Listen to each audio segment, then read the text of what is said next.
so I'm gonna open the meeting up. I think what we'll do is, first of all, thank everybody for coming and for volunteering your time and looking at our facts and figures, and I hope asking questions tonight. I'm gonna go over some of the highlights of the 2025 budget. If you have a question or if something doesn't make sense, please stop me, and I'll probably ask Ken to give a deeper explanation at this point, since he's been immersed in this for some time now. So with respect to the 2025 budget, the preliminary operating budget is $3,499,820, an increase of $176,367, or 5.3%. Wages, the CPI is up by 3%. What we've budgeted for is a 4% raise. 2024 wages, including overtime, were $1,237,875, which was 36% of our operating budget. The budget for 2025 with the 4% would be $1,340,251, or 38% of our operating budget. That does not include the volunteer reimbursement for the fire department or the weekend coverage for the fire department of $41,000. I did have just one question. Was that number, in 2024, did we also have a volunteer reimbursement and weekend coverage amount?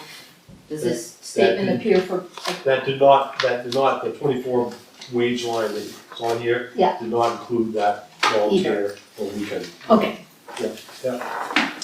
All right, so insurance, we switched to New Hampshire Interlocal Trust and offered two plans. The zero deductible HMO with a $20 copay, the town pays 70% of the cost, or a $2,000 deductible HMO with an HSA that the town contributes $1,000 towards, the town pays 80% of the cost. The buyout is $6,500. And we do have, Ken, 4 employees at this point, full-timers? Pardon me? How many employees do we have taking the buyout? 5. 5? Four full-time employees in the police department and one at the library. Okay.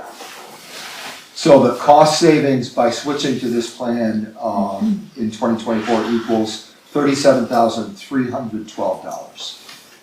So we use this, excuse me, an additional $13,000 to account for potential changes in the various departments. So operating budget lines, line 4140.16, the voting machine, $3,350 for voting cards, testing and maintenance. We were not able to buy a new machine in 2024. I think, Ken, they just weren't available, correct? Yeah, so we had put money in the operating line, in actually 23 to buy this. They weren't available, we encumbered it, but then we didn't encumber it into this year. We decided to do a warrant article instead. They haven't been available, the machines themselves, they went through an extensive testing process with the state, and they will be available in April, we hope. So, we do have a signed contract with a vendor to purchase one. All right, so turning to the fire department, when the full-time EMT retired, we decided not to replace him with a full-timer. We went to a series of part-timers. Herb Batchelor, who's a retired firefighter paramedic from a fire department in Massachusetts, is now doing 3 days a week, and we cover the other shifts with call firefighters and pay them, when they work. So the wage line is up from $63,753 to $75,000, but the total expense, because we're not paying for retirement, for health insurance, is down by $16,260.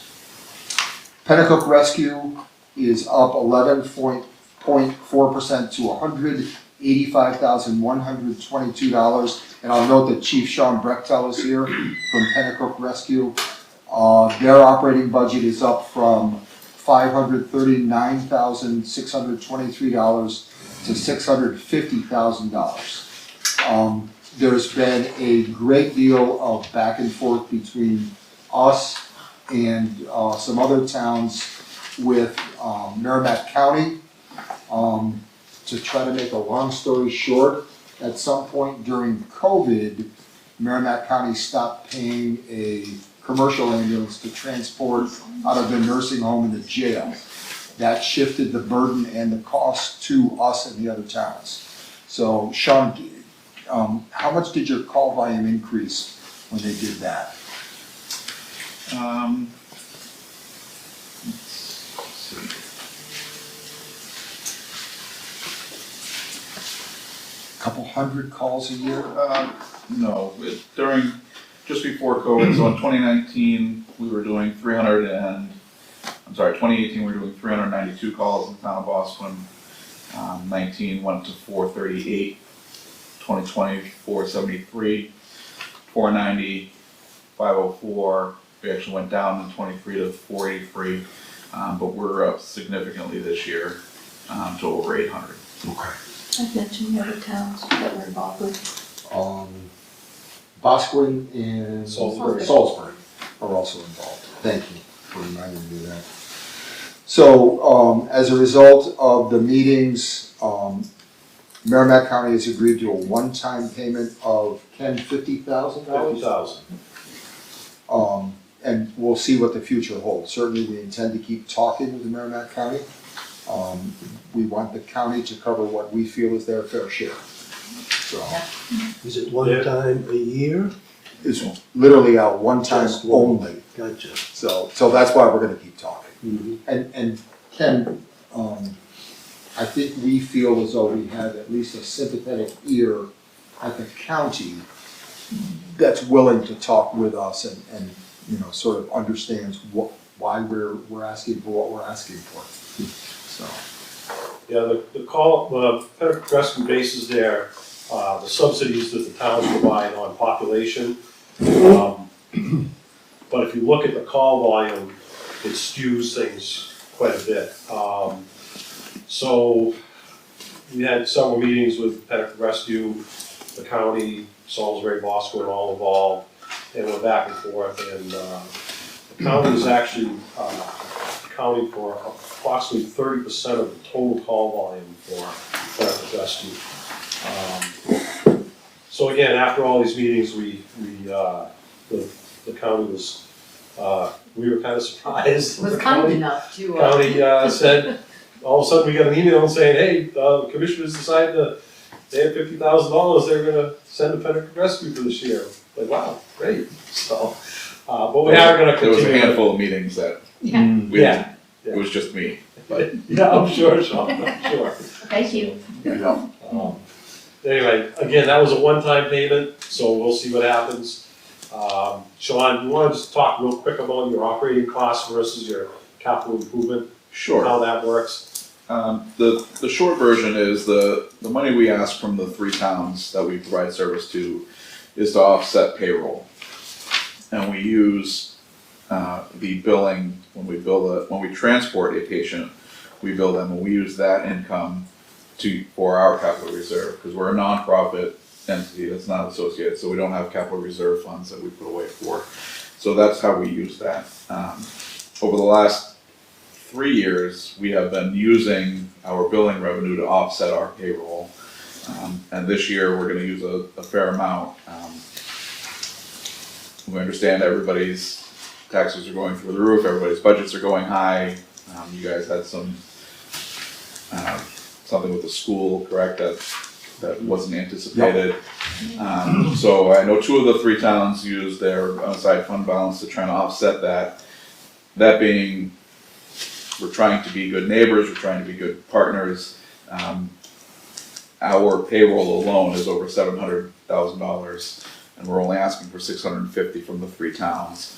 So that offset is gonna come out of that capital reserve.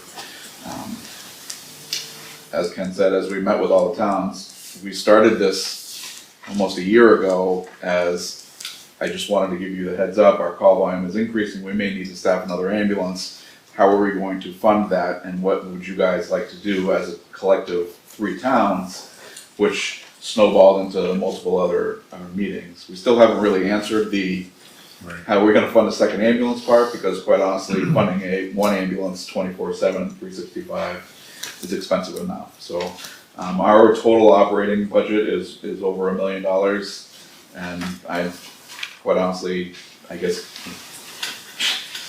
Shadori can speak to this because he's been doing this a lot longer, and Ken too. I never really thought that I would see $1 million operating budget benefit rescue when I started. Yeah. Because when I started, we were doing 300 calls, and now we did over 1,200 this year. So, and we're not slowing down. So that's some of the backstory. And currently, we're using a population-based formula only.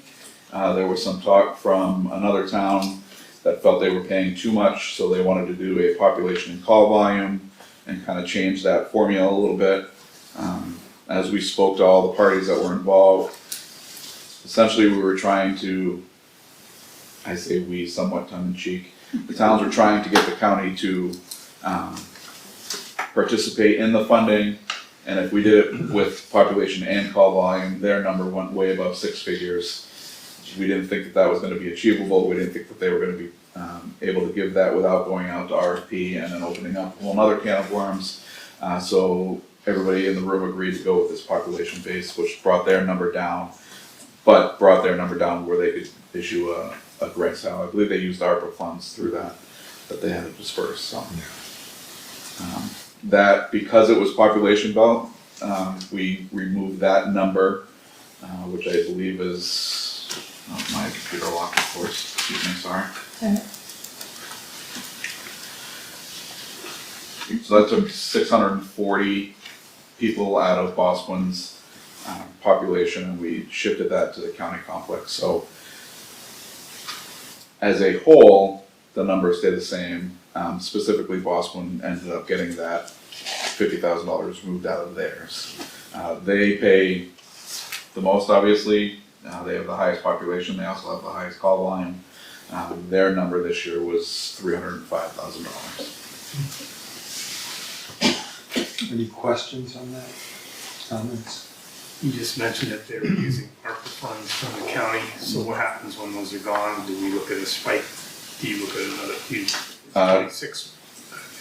No, that $50,000 would go back into Bosquen share. Bosquen will have to come up with that. Your number stays the same because it's population based.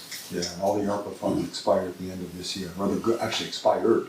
Yeah, they've already expired. Yeah.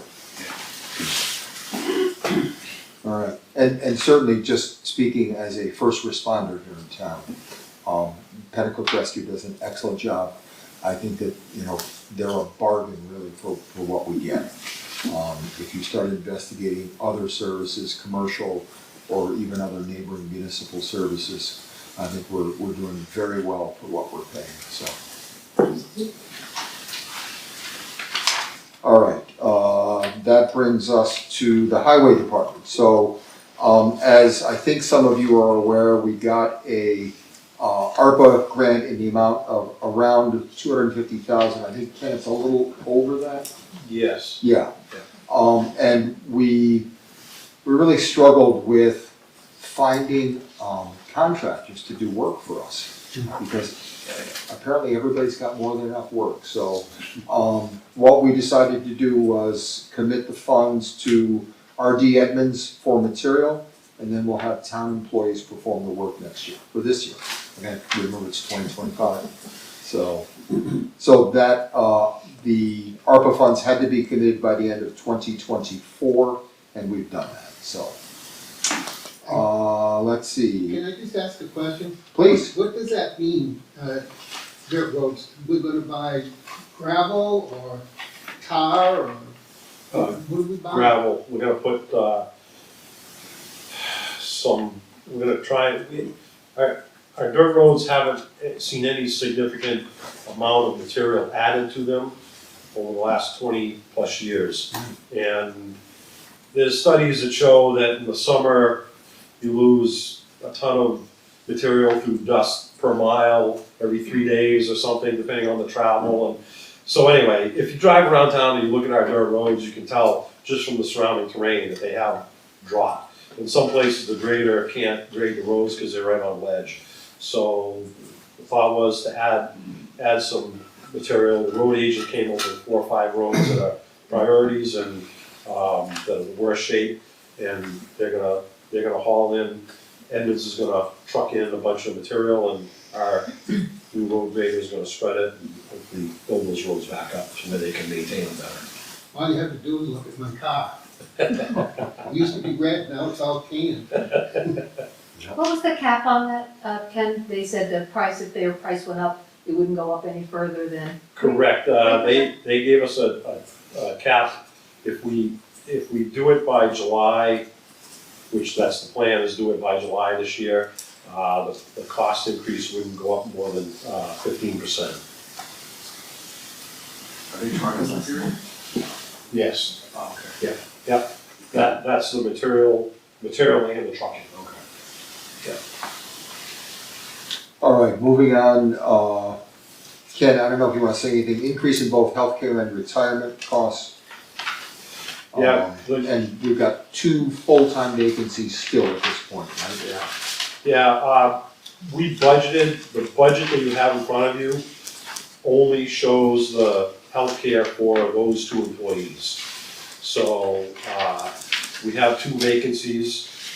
We'd like to hire 2 more people, so we may be putting that budget up before our public hearing, just in the hopes that we can hire some more people. Yeah, I was in your spreadsheet and filling in the blanks, because there shouldn't be any blanks. You should always estimate, and you should budget for the position. Right. We did for wages, but we didn't for healthcare. It was just one of those things we've been trying to put this together, and we said, well, we're gonna have to raise that, and try and come up with some kind of cost that we think it's gonna be. Yeah, that was one of my questions, because when I ran my numbers, I came up with about a 6.2% increase Yeah. year over year on the budget, and that was simply taking last year's retirement and healthcare numbers and rolling them forward with a 4% Right. increase on it. Yeah. Ken, we're figuring the 2 vacancies are both highway? Yes. You got one, Yeah. Oh, it's both on our. yeah, both in. Yeah. And we do still have a vacancy for a part-time worker at the transfer station too. So, All right, paving, Ayers Road, a section of Intervale Road, Hackleboro Road from Center to Orchard, and Center curbing, I think we decided to just reset that, right? yes, Bring it up to- the curbing that's around the green, the town green, they haven't provided an estimate yet, but John encumbered some money from this past year. He didn't spend all his paving budget, and so he encumbered some. And he talked to the paving company and told them how much he has. So we're waiting to see, but the plan is to do Ayers Road, Hackleboro to Orchard, and then a section of Intervale, and then reset that the curbing around the green. They've paved around it quite a few times, so if you look at it, there's only about an inch or 2 of curbing sticking up. All right, let's turn to the transfer station on page 2. Co-op fees are up from $90 to $95 per ton. At this point, we're generating an average of 45 tons per month, which equals $50,160 with an offset from Shaver of $12,000. We've got in the budget $10,000 for a hazardous waste collection day. Rich, when was the last one we did? I think you had that. 2016. Yeah, so it's been a long time since we've had one. Planning board, so we added a line to show legal expenses of $5,000. We haven't added that line in. That's Oh, why I'm it's sorry, highlighted. okay, We haven't added that line in. That was some discussion with the planning board and the selectmen. We haven't gotten to that point yet, so that is not in the spreadsheet. okay, my mistake. But Greg, you can, I'm sure talk about, we have a development proposed at exit 18 and the, store at exit 18 as well, the gas station / convenience store, I'll call it. There is probably some possibility that things will go through without significant amount of legal expense. There's going to be some legal expense, of course, reviewing documents and contracts. A lot of that we can push back on the developer by escrowing funds. But there are a lot of unpredictables, I think, that we saw some this year. And with 91A and right to know things, there's a lot of possibility for unexpected legal expenses. So, everything from a developer claiming something is that it is not. That's it can, and then if to try to pick apart our ordinance to do something that the town is contrary to our master plan and contrary to the intent of our ordinances. So I would hope we don't expend it all. If it isn't expended, is there a way of encumbering it, as you say, for another? Not legal expenses, no. Not legal expenses, yeah. I mean, there could be very little next year, but the following year there could be, twice that much. If we got into some big issue, it is likely to involve zoning board as well as planning board, and you've got two issues that you're dealing with. Yeah.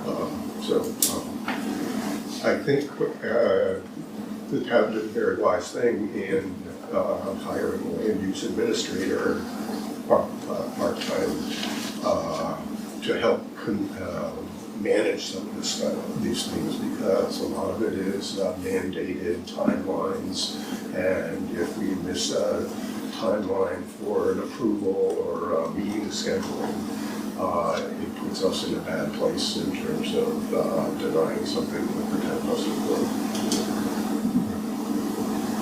So thank you again. But it's challenging. It's very technical And just by way of review for 2024, the planning board expended $7,563 for legal fees, the ZBA $668, and we did do 91A seminars, which some of you may have attended, for all boards and committees given by our town attorney. That cost $3,623. And I agree with Greg. I think 2025 and maybe beyond are going to be challenging. These pressures for all of us. I agree. We haven't spent, I can't remember heavy legal expense for planning purposes in the preceding 30 years. Yeah. And that included the expansion of the racetrack. There was a special fund created for the landfill on the river for legal expense for that, which was arguably kind of planning, zoning, certainly a planning zoning function. But so it's a little perturbing that this run rate legal. So I know the select board put some controls in place just to get more eyes on requests for legal services. Yeah, that is true. And the 91A seminars that were given, we had a 91A complaint, the right to know law for the state, that we ended up having to pay attorney fees for. It was a chair of a board that refused to turn over documents. The person who refused to turn them over to hired an attorney, so we wound up paying for that attorney. We have recently had another complaint about not complying with 91A provisions, so we're trying to tighten things up and make sure that it's really over posting of draft minutes that we're getting caught. So we'll be speaking with boards and committees about making sure that we hit those deadlines. So, Let's see, direct assistance up $4,000. Cal, do you wanna say anything about that, or Ken? So for direct assistance, we really have a hard time predicting what needs might happen throughout the year. This year, we can predict a good amount of it because there's one case where we are paying something monthly, so we're able to put that out across 12 months. Something to know about that though is that it is becoming a lien, so like theoretically the town gets paid back for it one day, but in general, that's not how this works. So, and for privacy reasons, we gotta be vague about how that's working. Yeah, my only question was, did you have a known case, and it sounds like you do. We have one known case, yeah. The rest of it is just a little bit of buffer room to pad out the unknowns.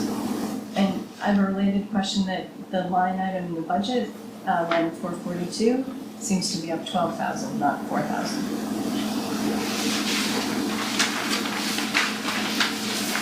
That's a big difference. It is. 442, Kelly? 4442. Can you give us a page number? I'm looking at the, I'm on the screen. We're getting there. Page 10 to 12. 12? Page, And I'm looking at the version you sent us. Page so 10. 12 is changed. direct assistance. Good catch, Kelly, thank you. That was a mistake on my part when I did the highlights. We saved $8,000. Yay! Yay! Unless it's the other way around, we really No, need it's to. the other way around. Okay. Still a Thanks, good Kelly. catch, though.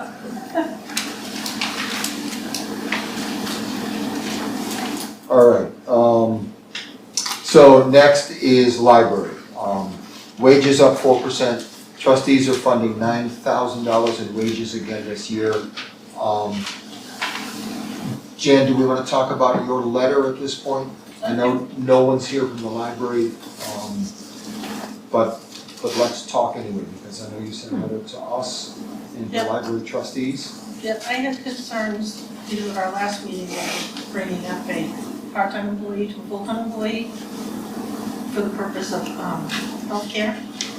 And I don't think that's the way you should go about doing that. I don't think it's fair.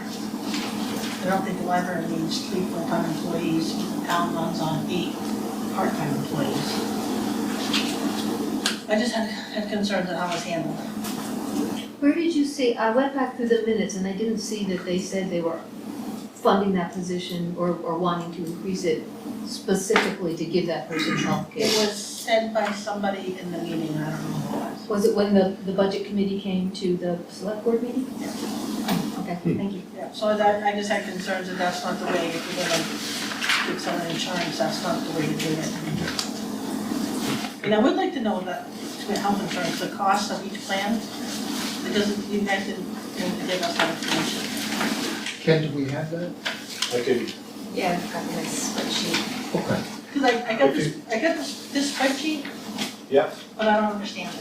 You're not the only one, I didn't understand. So we can talk about that too then. Yeah, Maybe it's a good time for a big picture comment, sort of Yep. a whole run rate. Yep. Because if you take a look at where, so when I look at it and I pull down the expense tab of great job, Cal, by the way, on creating that expenses tab so that you can filter and group and sort. Awesome. What I pull down and look at is not simply wages, right? Because the wages doesn't give you the full picture about the nature of the positions. So I pull down wages, health insurance, and retirement, all together and plug it in and see kind of where we're at. And then overall, I take the total of all of those expenses because that's the key, really, because the town has tried really hard over the years, as have the fire department and the police department to, use part-time employees wherever they can to avoid the challenge of retirement. And the trend in the library obviously is in the other direction. And so one of the things, if you look at our overall expense, right, for personnel, we have that 6.4% increase up over last year, on top of an 8.4% over the year before. So our 2-year run rate on combined personnel expenses is 15.4% for the town, includes everything, every wage line in there. The big ticket departments, I mean, the police department is up 3.6%. Okay, their 2-year run rate is 7.6. Fire is down 3.6. You know, their 2-year run rate is down 5% because of the way they've changed how they fill positions. Highway, and by the way, I'm going on budgeted numbers, not actuals, because you have to presume we'll fill positions, right? So highway is, you know, they're year over year 3.6%, you know, 2-year run rate 8.7%. Solid waste is way up, and I have to go look back at the numbers and see what's going on with that. But I know we've added and changed some positions up there, we've added days and times, so. And then the library is, you know, the trend on libraries, you know, that's, if you take their full range of personnel costs, the difference between the 24 budget and the 25 budget is they're up 18.7%. And their 2-year run rate is 30%. So that's not, in my opinion, sustainable, even though it's a great service. And I would think that we would have, as a budget committee and select board, you have to ask the question of the library trustees, is this the only way to deliver the services that you're delivering? Because you're delivering them very expensively. And it's a trend that can't, this can't continue, right? Yeah. I have also a kind of big picture question. When I was looking through the budget, it didn't occur to me to look at those other tabs, which would have helped. But I find it really helpful at some point to understand if the town has a personnel structure, because we have all these different jobs, different numbers of hours, different pay rates. Like, do we have classifications of like what's our entry level for admin versus our experienced level for admin? Or also because I feel like each of these departments is kind of running their own show, and this is the library is an example of it. And I think we want to be fair to everybody and be clear. I guess it's mostly about fairness, just making sure that things are equitable, and so having a structure that works across all these different kinds of jobs. They're not obviously not going to get paid the same hourly rate. But it would be really helpful to understand if we had a structure. Yeah. Ken? Yep, Bob, I'll just answer your question first on at least the police department and the highway department and the transfer station. Police department, last year we had a part-time police chief and a part-time lieutenant. They have since retired. So we ended up going with a full-time police chief and 3 full-time patrol officers. So that explains a big portion of that police budget, is that wage line. I know you and I have had discussions about part-timers versus full-timers, and unfortunately the state has a lot of say in that when a retiree gets hired and how many hours they can work. They're now restricted to 26 hours a week. So that lessens the pool for us, and so that, unfortunately, that causes that problem there. Yeah, no, I'm familiar with how we got to where we are on the budget lines, and I didn't think that there was anything inappropriate in where we're going. If anything, we're not paying enough money to attract police officers. So we have to find ways within the budget so that we can attract people with a wage line that will bring in, you know, what we need, especially for the police officers. Yeah. And I was just looking let at them stay is the other part of it. I was thinking, Retention. if you look at the model of running the transfer station staff and the fire department and on as many part-time positions, and the town government itself, general government is all part-time positions, that's a good model for a town our size. And if, obviously the select board doesn't control what the library trustee does, they only control how much money we give the library. Yep. So at the point of making myself unpopular with the library trustees, as I have for years and years, you know, nobody wants a select board whose first answer is yes to everything. So I think that, you know, when I look at the overall picture of the budget, I don't think we can go out with a 6% increase.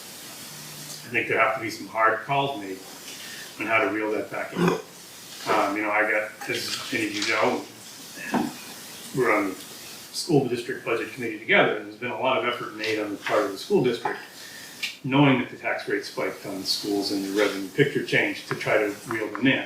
And I was away for the December meetings, but, you know, they were looking at a fairly modest increase, 1.8%. Yeah. And they had a path in front of them to get it lower should they end up with a default, which I think was a very responsible approach to the school budget. And I just want to make sure we take the same sort of hard scrutiny, responsible approach to it. And you know, especially this is a tough year for people. It certainly is. Great. Okay, Kelly. Now you answer Kelly's question about wage structure. That is something that I have struggled with, for the 10 years that I've been here, is there is no pay scale or wage structure really. And Kelly, I agree with you, it's been kind of left up to the departments. Unfortunately, the energy that it would take to build one of those is, beyond my capacity at this point. There's so much going on that every time I pick a project, something else gets pushed off. So I totally agree with you, we should have one. It's a project to take on that, again, I'd be willing to do it, but I would need some help with it.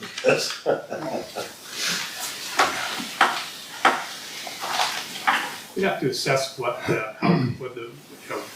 where there might be inequities to understand. Yeah. Because in a larger organization, that makes a lot of sense. This is pretty small, and a lot of our positions tend to be one-offs. So it's a little. I understand why you would want to do that.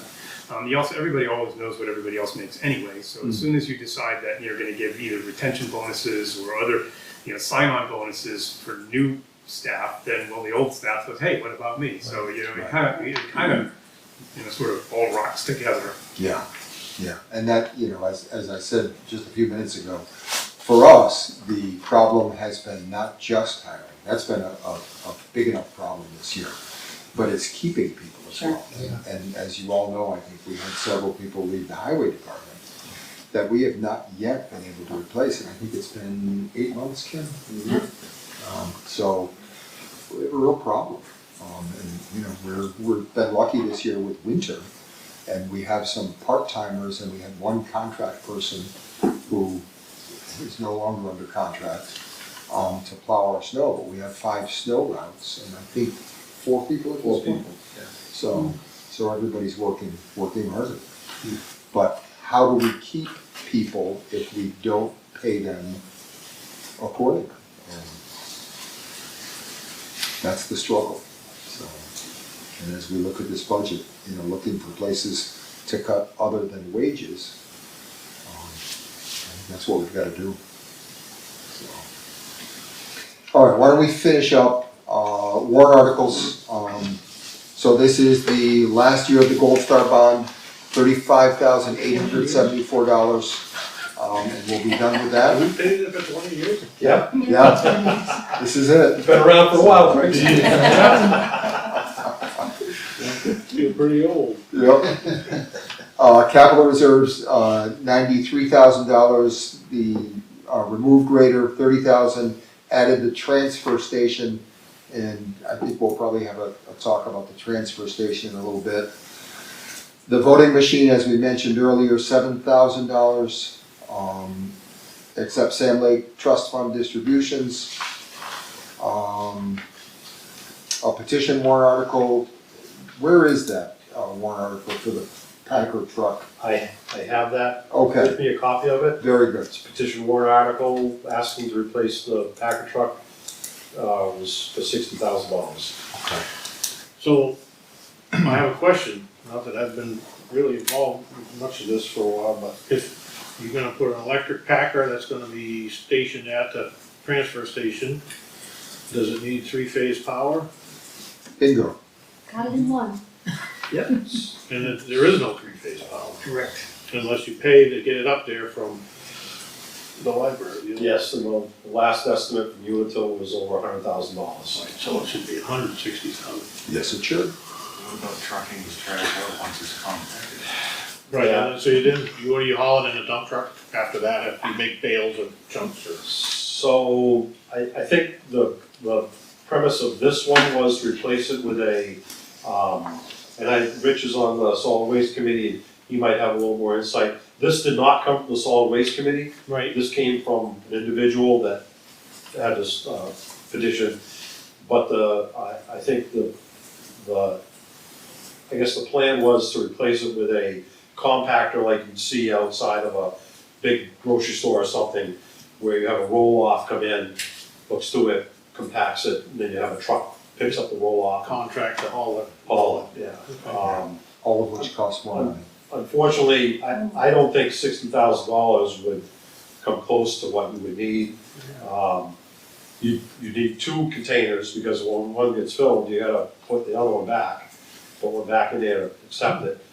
You'd have to put a concrete pad to put the thing on. Again, Briggs, like you said, 3-phase power.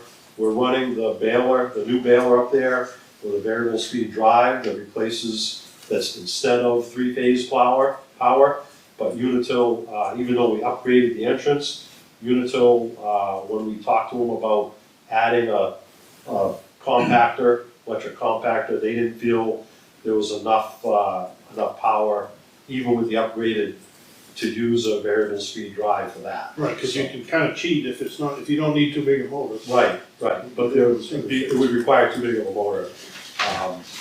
So that would be 3-phase power for that, so, and then you'd have to get a contractor or buy a truck to haul the roll-offs to the incinerator, so, I don't think $60,000 is. And so is this, the push for this, is this because the end is in sight for our packer truck, or is there another reason, or? I don't know, Rich, you wanna comment on that?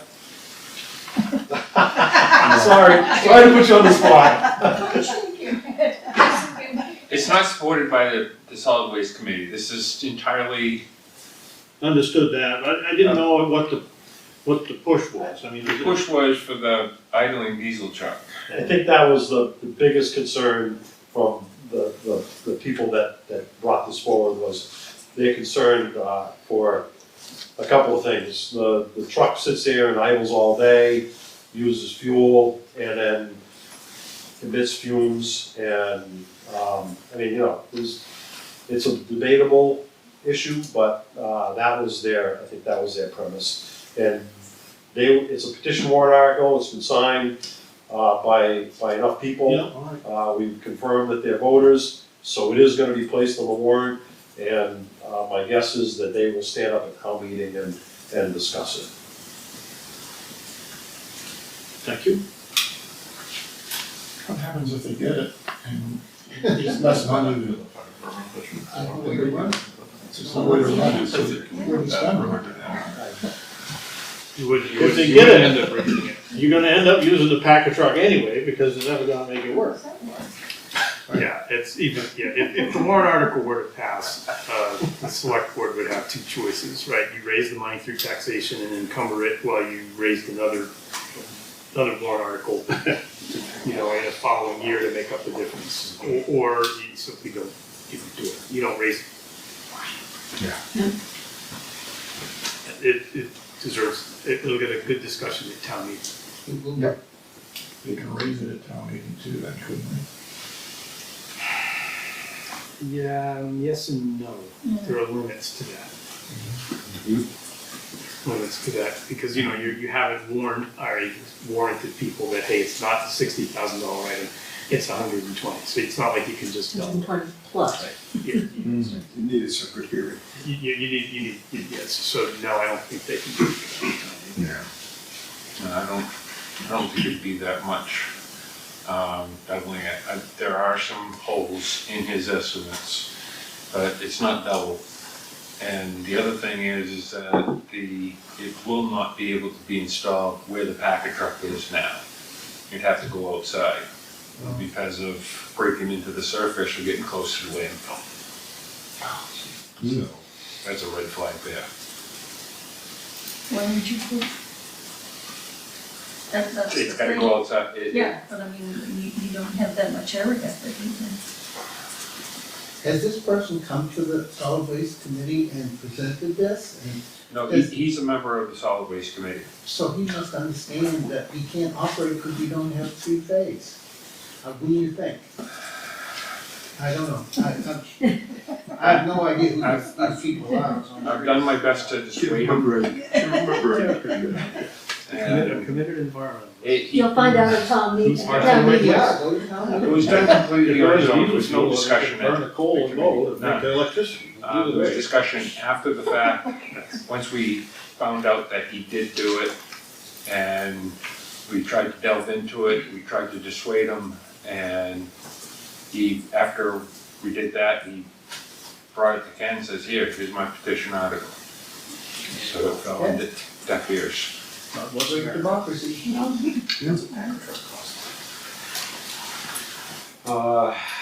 I've looked at, you can, I mean, anywhere from 200,000 down to, you can get a used one in good shape for 120.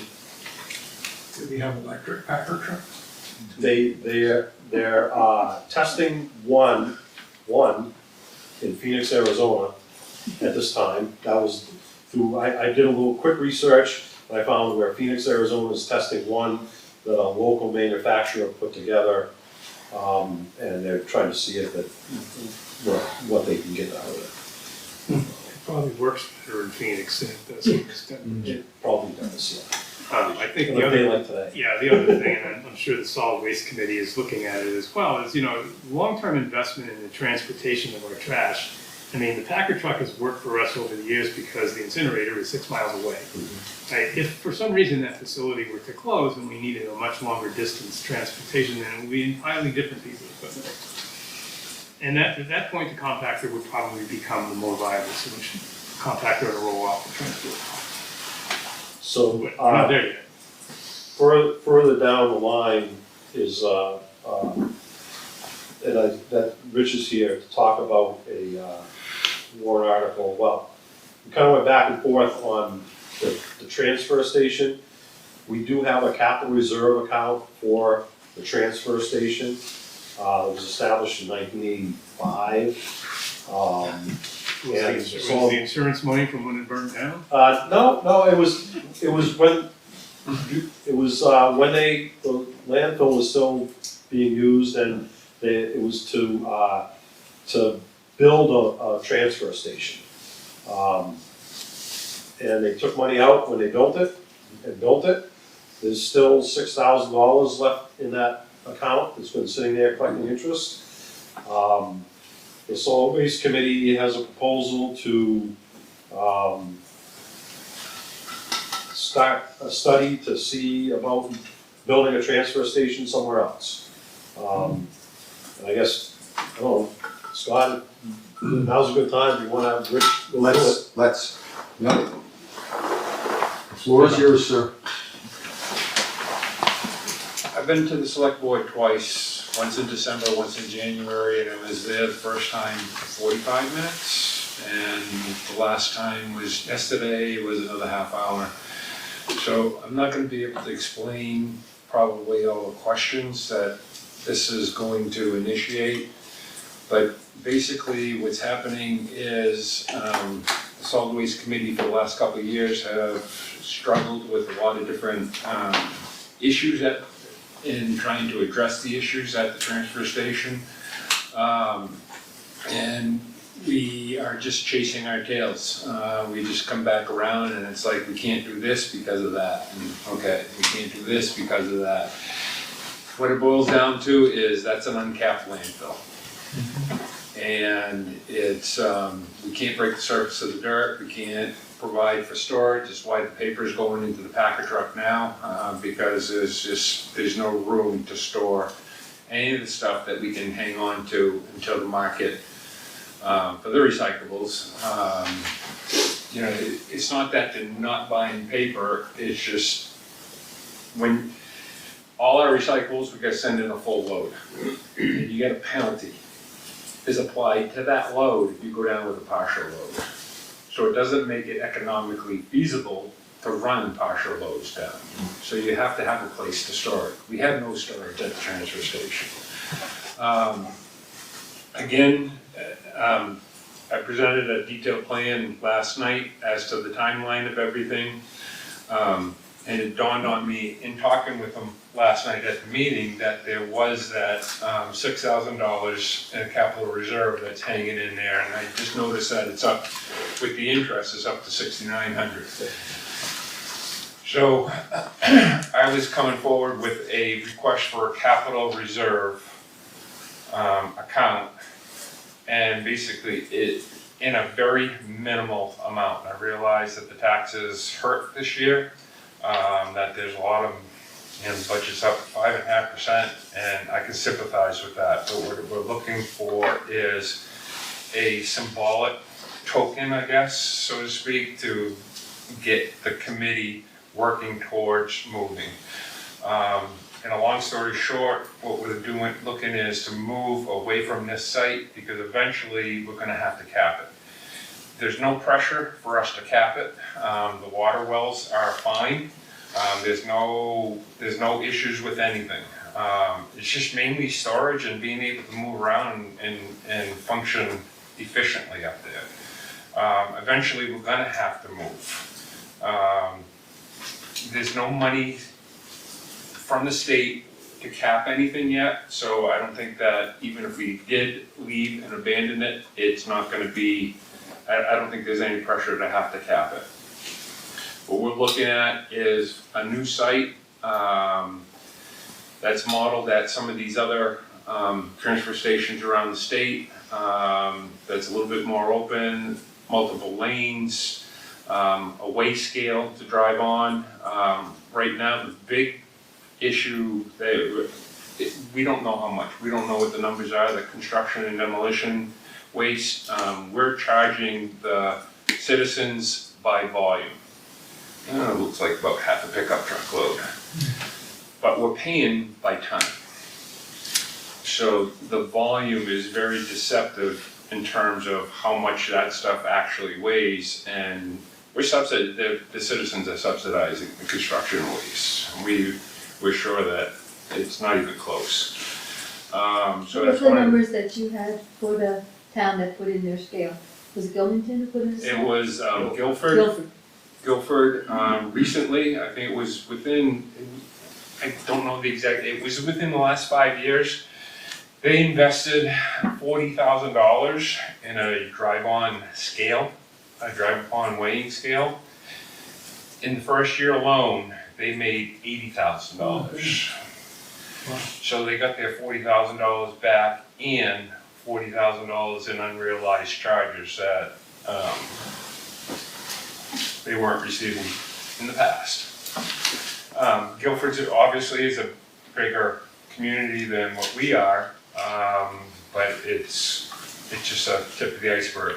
The other big thing that's coming down the pike is composting.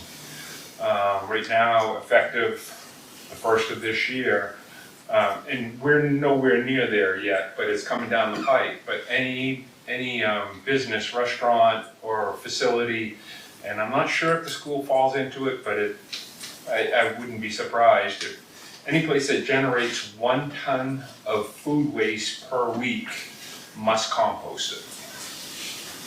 Is that a state law or something? It's effective this year. Wow. They did it did it and it enacted this year.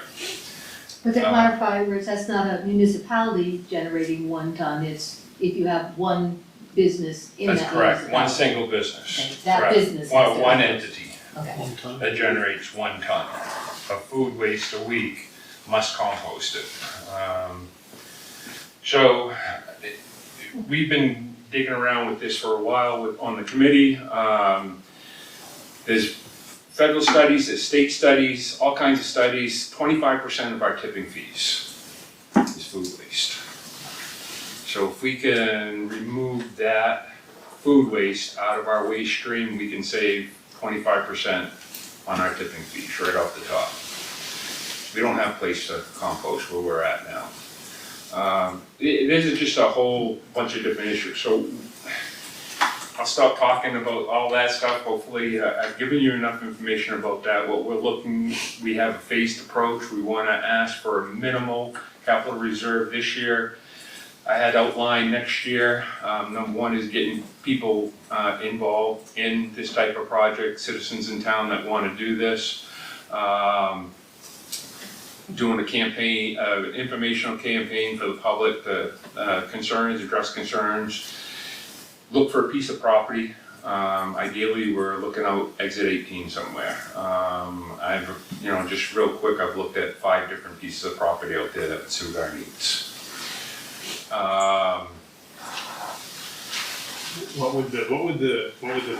So we have a capital reserve fund, it currently exists, right? Yep.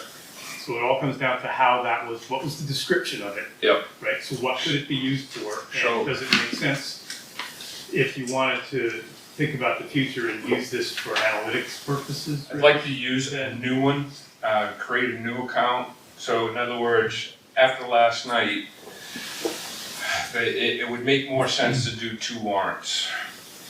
One to create the new warrant and a second warrant to transfer that 6,000 into it. Because the wording was to establish the, So the actual warrant article in 1985 was implementation of a dump transfer station. That was the wording of the, so I, obviously we'd have to check with the attorneys and DRA, but whether we continue to use this for the purposes that the solid waste committee wants, or to close it out and transfer that money into a different warrant article to a different language to say, we're gonna, engineering costs or building or whatever the best. I was thinking something along the lines of a new transfer station and all costs associated with designing, construction, and equipment. That way it just covers the broad, give the selectmen the power to expend. So that's too broad, probably to pass? Maybe. So you need way too broad to pass, and it's not, the construction of a new town facility is not something that you can probably give the selectmen the authority to just do. That would require, obviously it's gonna have funding, bonding involved, so you're gonna need a 2/3, you need a 2/3 vote. I mean, I think if you wanna use funds to analyze a variety of options, you make the warrant article kind of broad about how do you solve the problem, not how do we build a new transfer station. Because first you have to get the town on board with the idea that you need to move it. And I don't sense that the town would be on board with that idea, and that there may be other ways to. This is a lead in to the survey that we recently did. 66% supported the looking into a new site.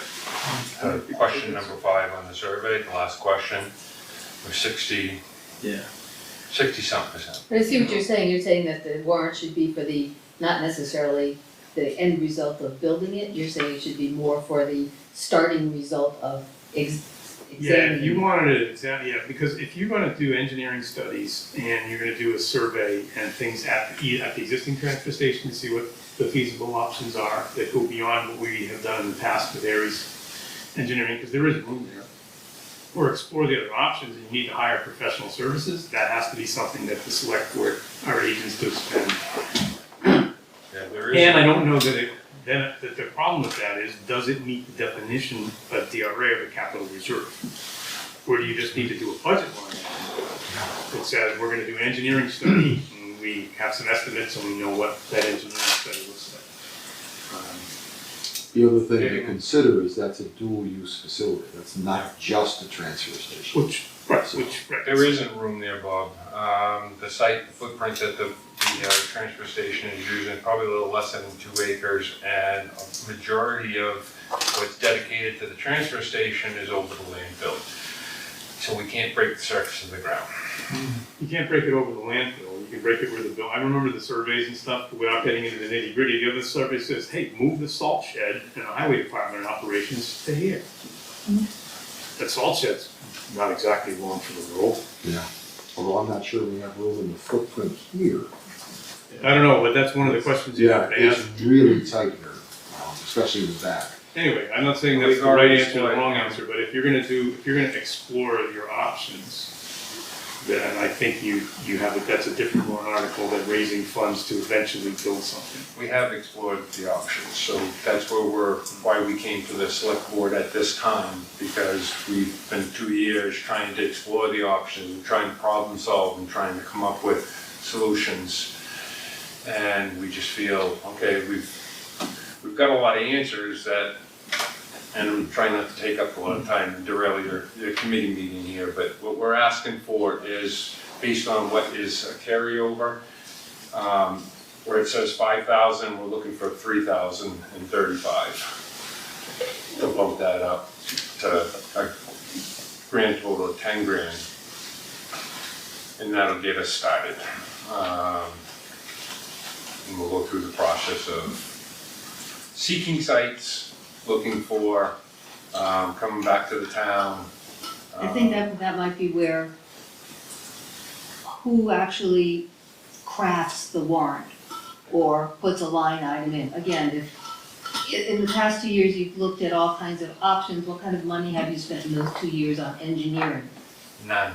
Okay, and then how do you know with certainty what you can and can't do until some money is spent?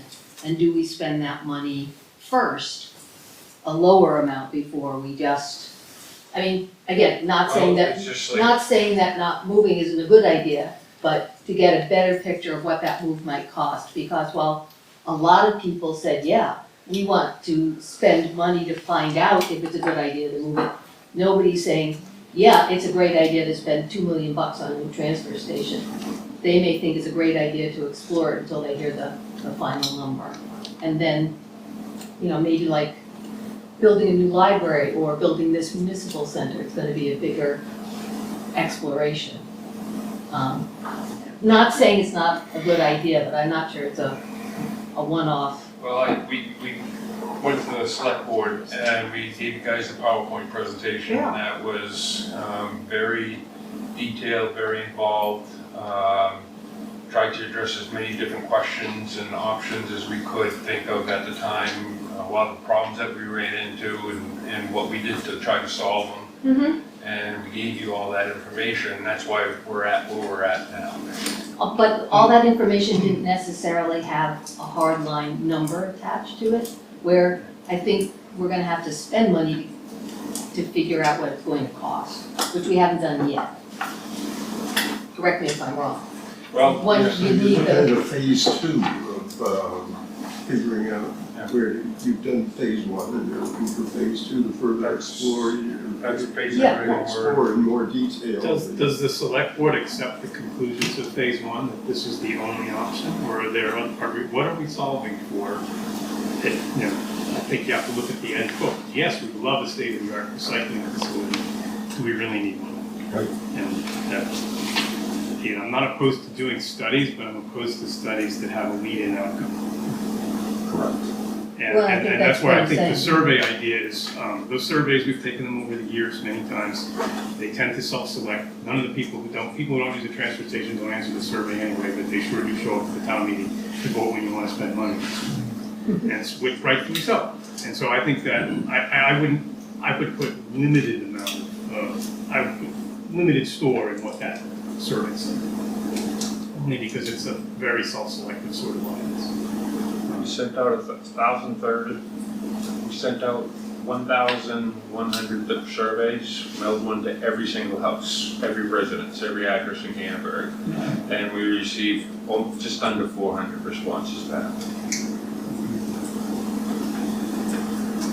Is it possible that you could do a limited study of and believe me, you guys deserve so much credit for what you're trying to do.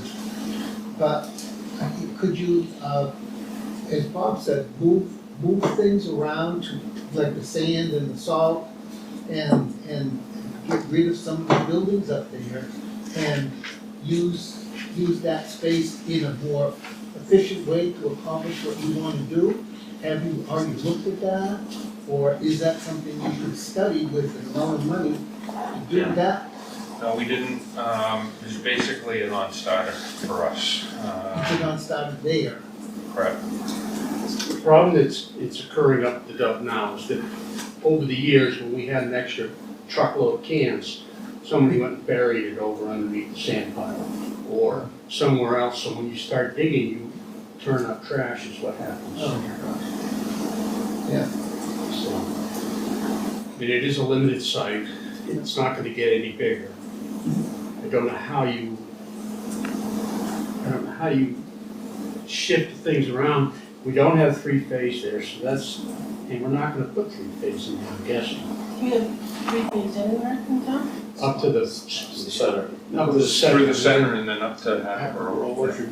So no matter where you go, actually, you're still gonna have to. No, it's down there. It comes from Boscawen, comes across into West Road, and it comes into the center and then goes up to Hatboro. So there is three-phase there. That little industrial park's got three-phase, it does. Yep. Yeah. But I think to take us back to what I think Bob said, and I know he's gonna correct me if I'm wrong. You're gonna have to prove to the taxpayers that we need to spend $2 million or whatever it's gonna be before they're gonna vote to spend it. We're prepared to come to this town meeting and to give a basically a, same presentation that we gave you guys in December. All the bells and whistles. I think you need a credible person, an engineer, to look at it. Plan. Yeah, and have a concrete plan. You know, if I take off my selectman's hat, I'm going to ask you what alternatives you've looked at and where did the $2 million come from? Where did you get that number from? Is it an accurate number? Or is it gonna turn into formula? No. I don't know that though. You've gotta make me believe that your numbers are good and We're solid. prepared to do that at town meeting. But what we're looking for is a capital reserve so that we can get a presentation, they can vote it up or down after the presentation. I'm sure I understand that. The warrant article that we're asking for, we'll do a presentation, and then the town will be able to vote it up or down. Well, what will be the content of the presentation? Will it be this $2 million figure you're talking about? As many as we can. How will I be able to vote Yeah. on what that presentation is? We don't have all what we're doing is we're asking for the initial, to be able to take and to ask for the initial beginnings, because this year, next year, what we're looking at is we're looking for, in between, after town meeting, what we want to do is we start looking for a piece of property. Where are the different sites? What's the best site? Let's narrow it down without buying anything, just looking at different sites. Addressing public concerns and with surveys and forums and stuff. Seek and identify citizens, like in this room, that want to be involved with the project. Like, I can remember when the town center was, in the municipal complex. I mean, we don't have all those answers yet because we're not that far in our project, but this is the initial beginning stages. Planning, designing, coming up with detailed estimates so that we can come back to town meeting in '26. But I think, Rich, I wanna stop you right there. That seems to me as though that's your logical first step, is tell the town what it's gonna cost and why you wanna spend the money. I don't see it passing on the idea that you're then going to study an issue that it seems like you've already reached a conclusion on. You could approach it like the school development committee, and just ask for X amount of dollars to do the research. I think the town took that pretty well, and Agreed. you know, if you baby step it, then you can do the stuff you're trying to do. And then in '26, you can ask for a big chunk. Oh, we'd only ask for, again, looking at phasing it out, in '26, what we'd want to do is hopefully we've narrowed down a piece of property. So we'd want to get the piece of property bond, a bond for the piece of property.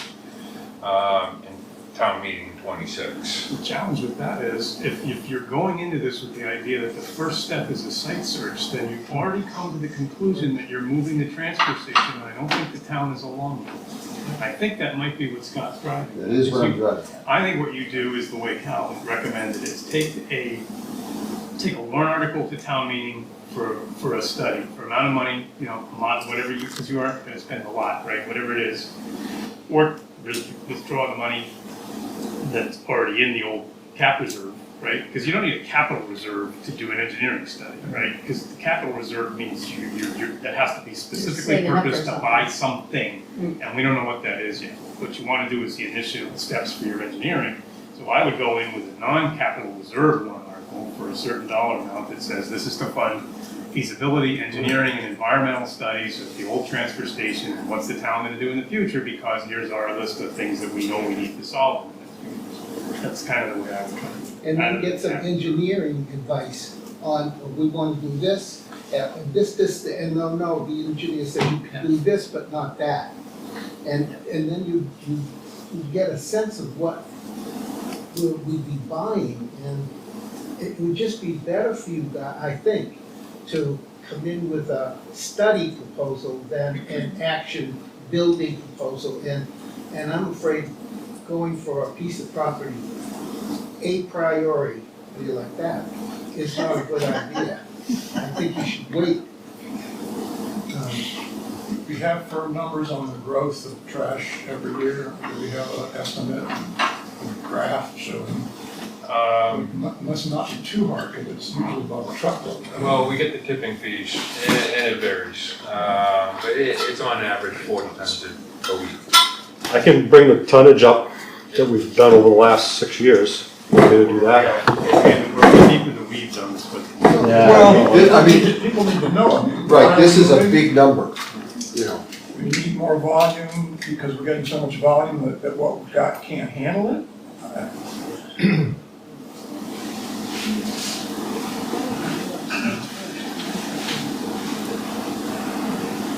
Not in the weeds, we're in the garbage. In the compost. We're in the compost.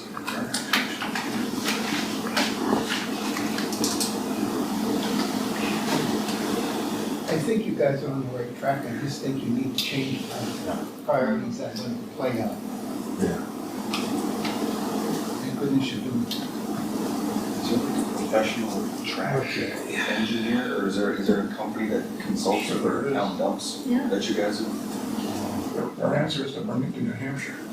Well, no, I'm just saying, is there like a That's trash a landfill. committee? There are. Is there? Our engineering firms that work with the landfills and. So it would be relatively simple to consult somebody to get Yeah, that information. So just, this is 2017, so total tons was 343. 18 was 341, 351, and we are, the end of 23, we're at 392. So going on, 80 tons or so up in the last 9 years. Yeah. It's not. But the dollar amount has gone up significantly. The dollar amount because of the tipping fees, yes. Tipping fee goes up to Yeah. $5 a year. Yeah. Per ton. And Rich, what I'm hoping you're hearing is not this as criticism. Right. There are, I'm taking it in. yeah, there are people here with decades of experience in town government. But the growth is also based on 3 days, 2.5 days, 3 days being open, and for open all week, you can handle more trash. But I don't know that you get more We'll trash. generate so No. much. We get more, maybe not. Just be spread out. In the future, we can handle more. Yeah. It'd just be spread out. We could handle more, the question then is, and then that's a development survey too, right? What do we anticipate in terms of the number of residents in the town?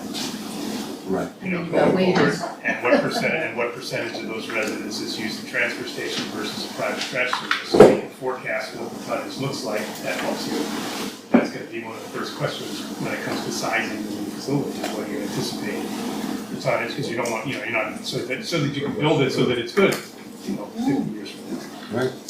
But that requires us to do Trouble is, you have the truck running for 5 days a week, polluting, they go nuts. So can that 6,000 that's currently left in that old capital reserve fund, if that fund is closed, can that be rolled into a warrant article that's not a cap reserve fund, but is to fund a study? Is that a doable process, if we chose to do that? So you can close the cap reserve fund and have another warrant article to take that money and move it to a new warrant article. Right. Or a new cap reserve account. So can it only be moved into a new cap reserve account, or can it just be moved into a? It could, don't know the budget line or not, I'd have to check. Why would you want a capital reserve? You're gonna do a study. Right. So That's just thing, it. trying to get it out. Yeah. But there's $6,000 that's sitting there doing nothing at the moment. I just don't know, I just don't. $2,000 more with the Predict the ground it to lawyers would say no. $10,000 and say, we're gonna do a study, and we'll come back and tell you what the results are. They go Three first. percent. I think you could move that, you could close that account, move it into the general fund. But I don't know if you can move it directly to a separate budget line. Okay. Well, we'll find out an answer on that. And I think we probably do need to move on at this point. But, I think what we're suggesting is. So then, the ask is the same, is not a capital reserve, but figure out how we get this money, this 6,000, plus another 3,000, so we can put 10,000 to do a study. I would also urge you, Rich, to find out how much a study's gonna cost. Yeah. That would be a great next step. Because 10,000 may not be anywhere. May not be anywhere near, it might be more than enough. Yeah. You know, we can get what we can get for 10,000. Yeah. Another thing, you know. Yeah. So over there, we can come back and we can ask more next year, but, Have we studied the cost of, I get yelled at for this, but actually picking up the trash with our own vehicles or private vehicles and taking it out of town? we did. Directly. We did, that's one of the exercises that we went through, and it was actually a little bit cheaper to pick up the trash in town by a private entity. Did not include any recyclables. It was like, say it was $60, you know, based on our capita, $60 per person to keep the transfer station open, and it would have cost, and based on the tipping fees and stuff, but if we had to sell it or whatever, it would have been somewhere between 55, 56 per person. Nobody's breaking their back on the trash. And nobody's breaking their back, but that did not include picking up any recyclables, everything's trash. And it's still cheaper. That wouldn't be popular. No, it wouldn't. Trash anyways? Yeah, it ends up in the trash. This town argued over that for hours a few years ago. Yeah. Hours. Rich, once again, thank you for your time. Please thank the committee on our behalf. But why I have you guys, it's the same ask, same, instead of just a capital reserve, we're just asking for 3,000 plus the 6,000, we can talk later how we do that. But that is the same ask in the budget, instead of $5,000, it's $3,000. Understood. That should be sold. Yeah. No tax Yeah. impact. Yeah, exactly. Or minimal, right? Right, minimum, yeah. Sure, okay, thanks. Thank you. Sorry to take up some more. Nope, it's an important topic, it really is, you know.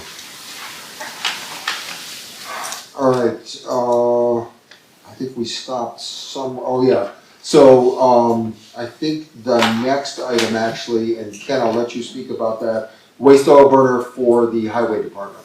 Yep, so we've had a couple of times where we haven't been able to get rid of our waste oil that we take at the transfer station because it's been contaminated. The hauler tests it. The cost for having a company come in and take it out, a hazardous waste company come in and take it out. The last one was around $12,000 for 250 gallons of waste oil. So, I know we had talked about this at one time, Bob, I think you were on the board at the time, and said, well, why don't we, what's the cost for a waste oil burner, and we can burn it ourselves, we take care of it. The road agent found a company that installs waste oil burners, and it's right around $20,000. Right now, we have a private, a resident from a neighboring town that takes care of it, hauls away, and uses it. We had one company that was doing it, and then they just told us right out of the blue, we're not doing this anymore. So we were fortunate enough to find somebody else that is doing it. But again, it's kind of a hit or miss, so.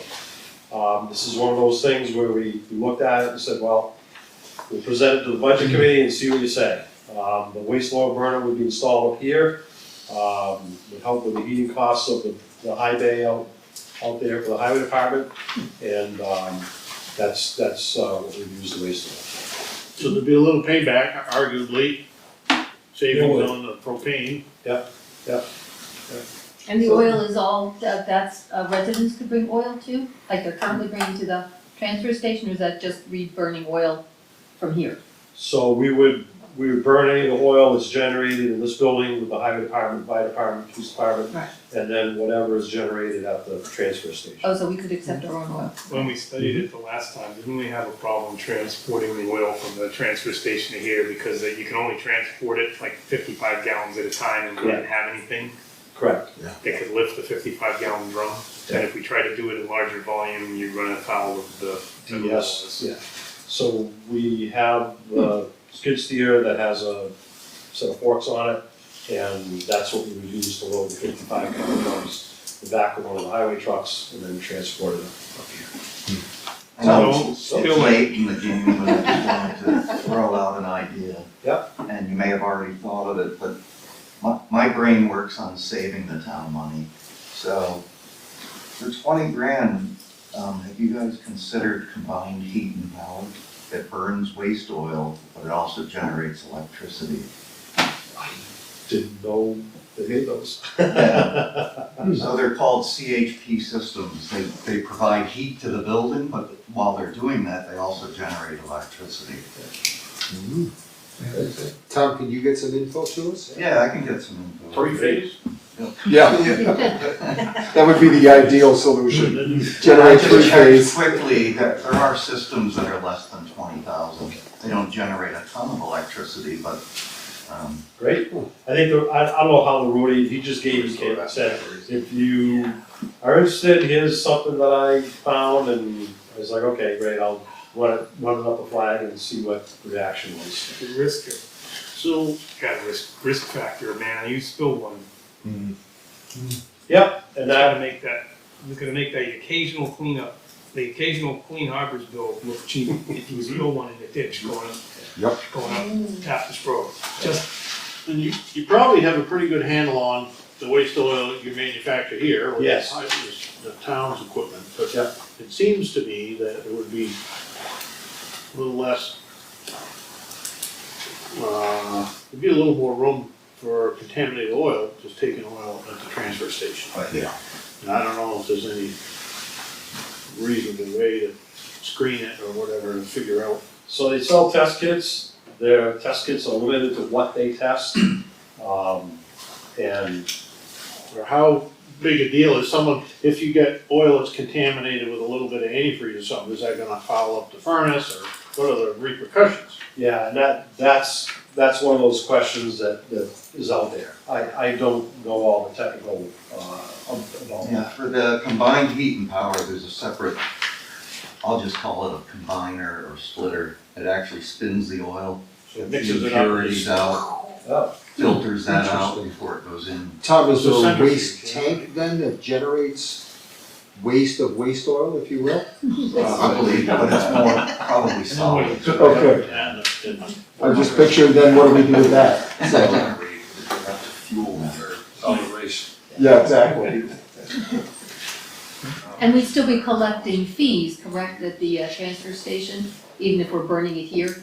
If we're collecting oil from the town, from residents at the transfer station, we're still, You don't charge it. oh, that's true, Right, we don't we charge just that, take- okay, never mind. It's the antifreeze that. Correct. And the retailers of oil aren't required to take back like a commercial volume of oil, is that why? They are required to take quantities back. I'm unsure of what the quantities are, but it's, you know, the old story. It's Saturday morning, I'm going to the dump anyway, so I'm gonna throw my, you know, lawnmower waste oil Yep. in a jug and come deposit it. Yeah, I was thinking. I don't think you can return waste oil to a retailer in New Hampshire. You can still. Yeah, still can. Yep, you still can. There are, Yeah. the auto parts stores. Really? Yeah. Yeah. If you go to Walmart, no, but the Yeah. auto parts stores, It's getting some harder. of them do. O'Reilly's Yeah. and stuff. Yeah, but you can still do it. But once again, you get back to the convenience factor. But they wouldn't take the volume that we're generating here from all our No. town No. trucks. No.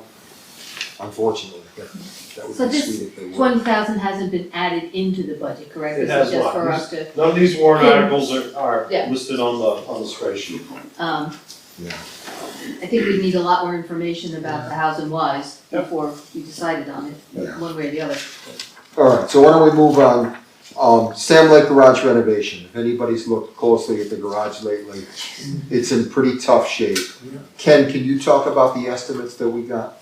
Yep, so we got two estimates and they were in the $80,000 range to rehab it.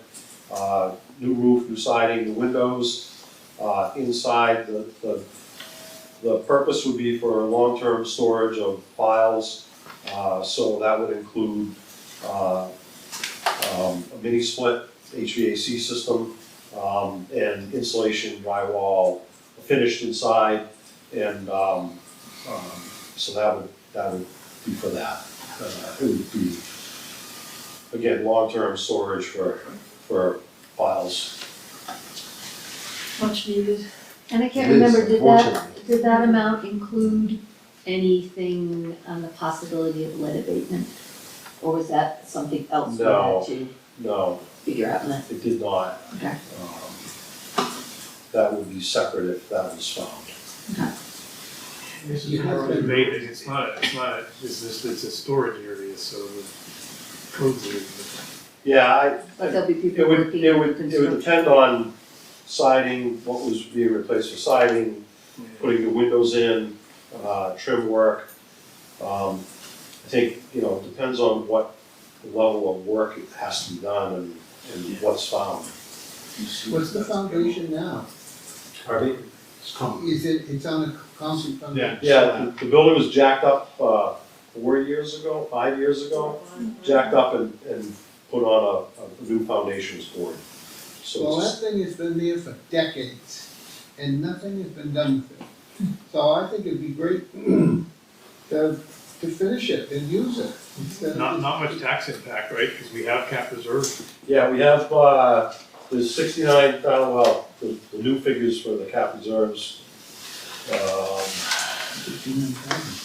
yeah, around 69,000 and we get a disbursement, from the Sam Lake Trust every year.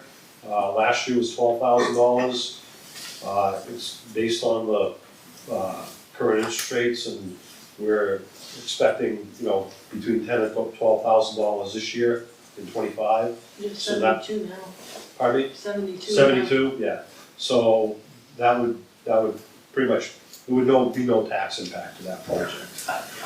And we got numbers, did you actually ever get back from anyone about, the cost to demolish it and rebuild versus retrofitting? I did not. I asked a couple contractors, because Kinda like doing the The cost Sam was Lake like- building. I said $80,000 to rehab a standing structure, a one stall garage. So I asked a couple of contractors, well, if you were gonna build a one stall garage, what would it cost? And they all said $75,000 or $80,000. And I was like, I'm in the wrong business. Yeah, that obviously is in the historic district, and it has, actually it had, according to Mark in the Historic District Commission, more historic features were left to the garage than there were to Sam Lake House. Yeah, and the estimates we got, would preserve that front, the garage doors, because they actually roll sideways into the building. So that was taken into account that we would save that and actually build another interior wall inside that. So the entrance, so you'd go through that, we'd repair those doors and then go through, so. Yeah. That's what she did, All right, Ken, anything on capital reserve account for voting equipment? So there's, a new law was passed that towns are going to have to provide, voting, machines for disabled people. And we currently have a booth, but we get the equipment from the state, we borrow it from the state. The state is gonna continue to let us borrow it, but their equipment is old, and we don't know how long we're gonna be able to do that. And, so this is one of those, I look at it as an unfunded mandate, but the state does that all the time, as far as I'm concerned. So the thought was to, get a capital reserve account to fund, because that is going to have to be used for all elections, not just federal elections. Town elections, state elections, and federal elections the town's gonna be required to use that, have that equipment available. So you can no longer do it with assistance like you can for every other federal ADA thing, right? Because that's how the old system was premised on having someone assist, Right. which is why there was a big booth and a fax machine. Yep. How much does this equipment cost? I'm not quite sure, Sam said $5,000. And that would cover the cost of the equipment and then some other equipment that the, election supervisor checklist are looking at, some kind of tablets or something, I'm not quite sure, I didn't get. So is it gonna be like, just like a one-time purchase, or is it gonna be $5,000 a year? No, it would be a one-time purchase, unless the software upgrades. Oh, yeah, let's get software, yeah. You know, That doesn't argue for a reserve account. That Yeah, I argues was for a at one article. article to buy That was, the thing. that was my thought, but he asked for a capital reserve account, so I said, well, okay. I think it'd be a warrant. Yeah. I think it'd just be a warrant article to buy the thing and you, Makes sense. whenever you have to buy it. Okay, And then if they need extra, they could put it in their actual budget line item. Yeah, if you needed software and stuff that you on an annual basis. Right. You know my first question is always gonna be, Ken, okay, they want you to do this, what can they do to you if you don't? Since we haven't had any problems doing it the way we've been doing it for all these years. I know, well. I'm in that camp too.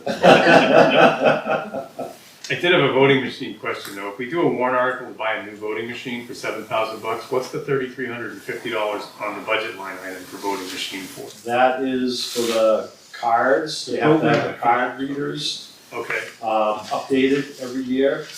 So that is for the, I guess it's the maintenance, I guess I would call it, or, but we don't have a federal election in '25. no, but this. Has one again. Dial it back, buddy. Dial it back, dial it back. Just looking for a rock. No editorial comments. That was what they requested, he said about the cards for the machine. Okay, because I was just gonna say, but we wouldn't normally use the machine next year, right? Because all we have is a town election. Yeah. And we would use the normal paper I ballot, think- so maybe I there's think 3,300 bucks you can I think the moderator and the town clerk are potentially looking into, using the machine for all elections, town elections and everything. They are, It's easier. and it costs, dollars for each name that you put on the cards. And that's where the money is, you know, every election. Ballots would have to be printed by Yeah, somebody else. Yeah, to my knowledge, we've never had a problem with a town or municipal election. We have a cadre of dedicated volunteers who sit there and make check marks as we count everything else. As we do the hand count for all 326 ballots that we get. If you take the money, that's a lot of money per ballot. To use the machine for, sorry, it's $3,350 and it's Yeah. you know, and you gotta 350 person turnout. Again, when we're looking for places to try and get that 5% down, That's a good place. we're identifying some areas. You're identifying nice to have versus need to have. All right, final item, weatherization of library, $20,000. Tom Franco is here to give us a quick presentation on this. Quick presentation. I don't have any slides. Little context around how I got involved with this. Talking with Rachel at the library, she wants to put in a new heating system. And I said, is the building weatherized? And she said, no, not really. So, in talking to people, it's like it seems that people want to do this for all the town buildings. And I've done some calculations, so it looks like we're spending money, but we're actually investing. And the way it shows is, if you invest 15 or 20,000, and I say 15 because we're gonna get rebates from Unitil, the 20 is the actual cost of the work that the weatherization will take. But the town is probably gonna lay out 15,000 if they decide to do this. And over a period of 25 years, they would save about 50 to 70,000 in energy costs. And that's without even having a more efficient gas furnace over there. It's the same furnace burning the same amount of energy for 25 years. So you're gonna save even more if you get a new heating system. But what it works out to be is it's a 5% return on the town's money over that period of time. And so the Warren article is basically asking for 20,000 to do the weatherization. It's in concert with Unitil and RBG, Resilient Building Group. They're actually calculating the savings now. We already had the building analyzed. So there's been a significant amount of work that's already put into this project. We don't even know if we can do it. So if the select board and budget committee feel like it's worth doing, that's kind of the story behind it. And, there's already a quote available for the actual detailed work that would get done there. One of the major things we found in the library was there's an attic in the front of the library, and it's basically like a chimney right now. There's nothing insulating it. The heat's going right up through the ceiling and out into the attic. So there's some major improvements to tightening up that building.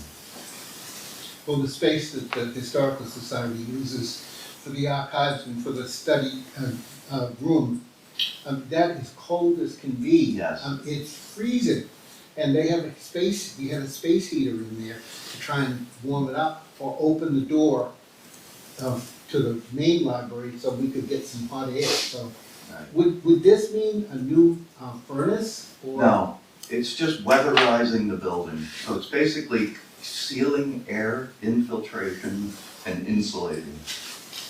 That's what it's doing. And you said we can get some matching funds to do this?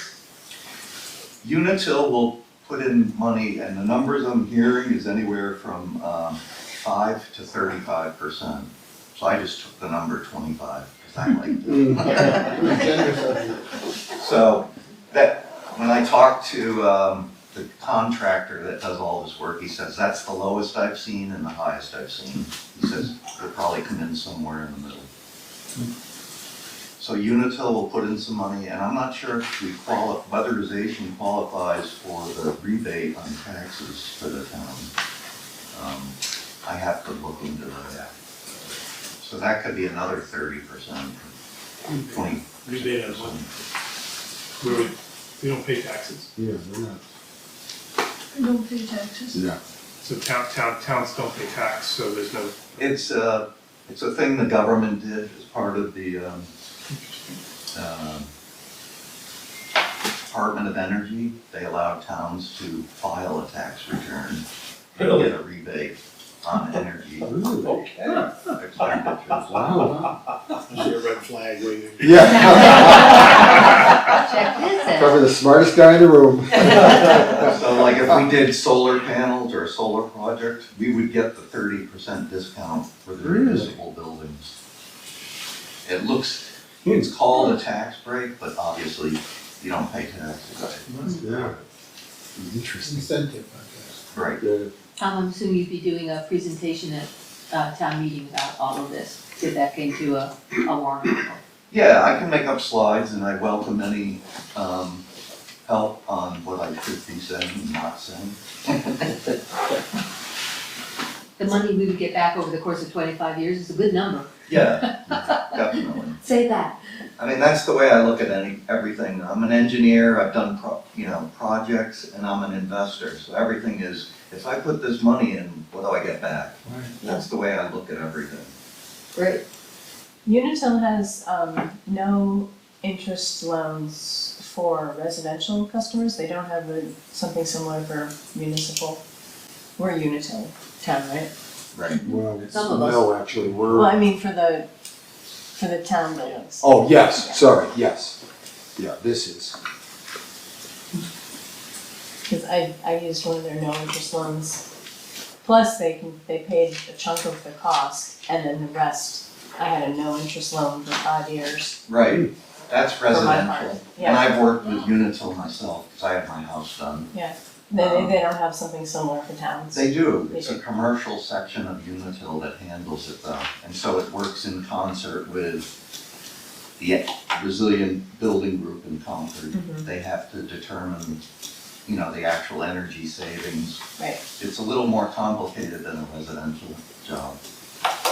Would you think we would get a loan, bank loan kind of thing to do this, or are you looking for appropriation, I don't know, 20 or whatever? We could do it either way. I'm open to any way of funding. What would be the best way? The bond rates for July were, for 10-year, I think, 3.5%. You would, for such a small amount of money, you would just raise and appropriate it, I think, because by the time you got, because it's not the same, navigating municipal borrowing isn't the same as personal borrowing, so by the time you navigated it, if you had to take it as some form of a bond, and then you had to go do bond counsel and all of that is about it. Well, you could do Such a some small personal, you could do a personal loan. That's a Are you offering money? Yeah. Yeah, we'll just pay forward our property tax. Bob said he's gonna get us one of these. He just volunteered, I heard him. Yeah. Sounds like it's smart. Good. All right, That's the end of the, that sounds great, thank you, Tom. yeah. Ken, where do you wanna go from here? I guess if the budget committee has questions or we have Suggestions? notes on expenditures for 2024, if you're looking to see what expenditures were or The year-to-date in the Excel file was through the end of October, do you have an end of December Excel file? Yes, I we have do. the Excel file, I'll Okay. send that out after. Yeah, that, Actually, I can send it to you right now, so you can look at the file. I had a couple of line items.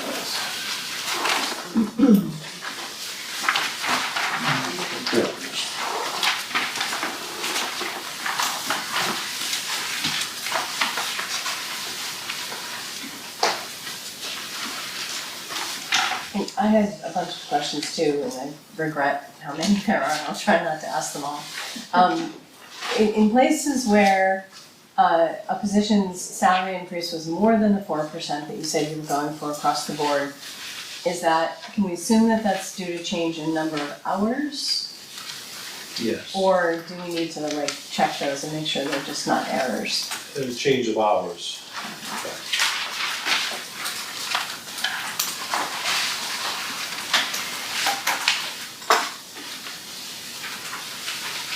I just sent it to, the Excel sheet to you, Bob, and to you, because you both have it. Thanks. Alright, thank you. I mean, I can't get it in here, but, You can, if you got Wi-Fi on the computer? Oh, it's also behind you on the. Yeah, look on the whiteboard, is the password. The Feel free. Joyous Nest. Yeah, Joyous Nest, 702. 702. Sounds like a Are you up for massage random club or something. questions? Joyous Nest. Terrible. Yes, please. Okay, line 4210.6 dispatch. It's just 4210.6, Page 4. in police, it just, the dispatch is down about $12,000. Yes, there was an upgrade to the Merrimack County Dispatch last year, and the cost went up considerably. And so the upgrade was done, and now the costs are down. Oh, good, Yeah. excellent. Yeah. Oh, what was the on that same page, just down a couple of lines, what's the subcontractor to cruiser maintenance? Line 4210.10.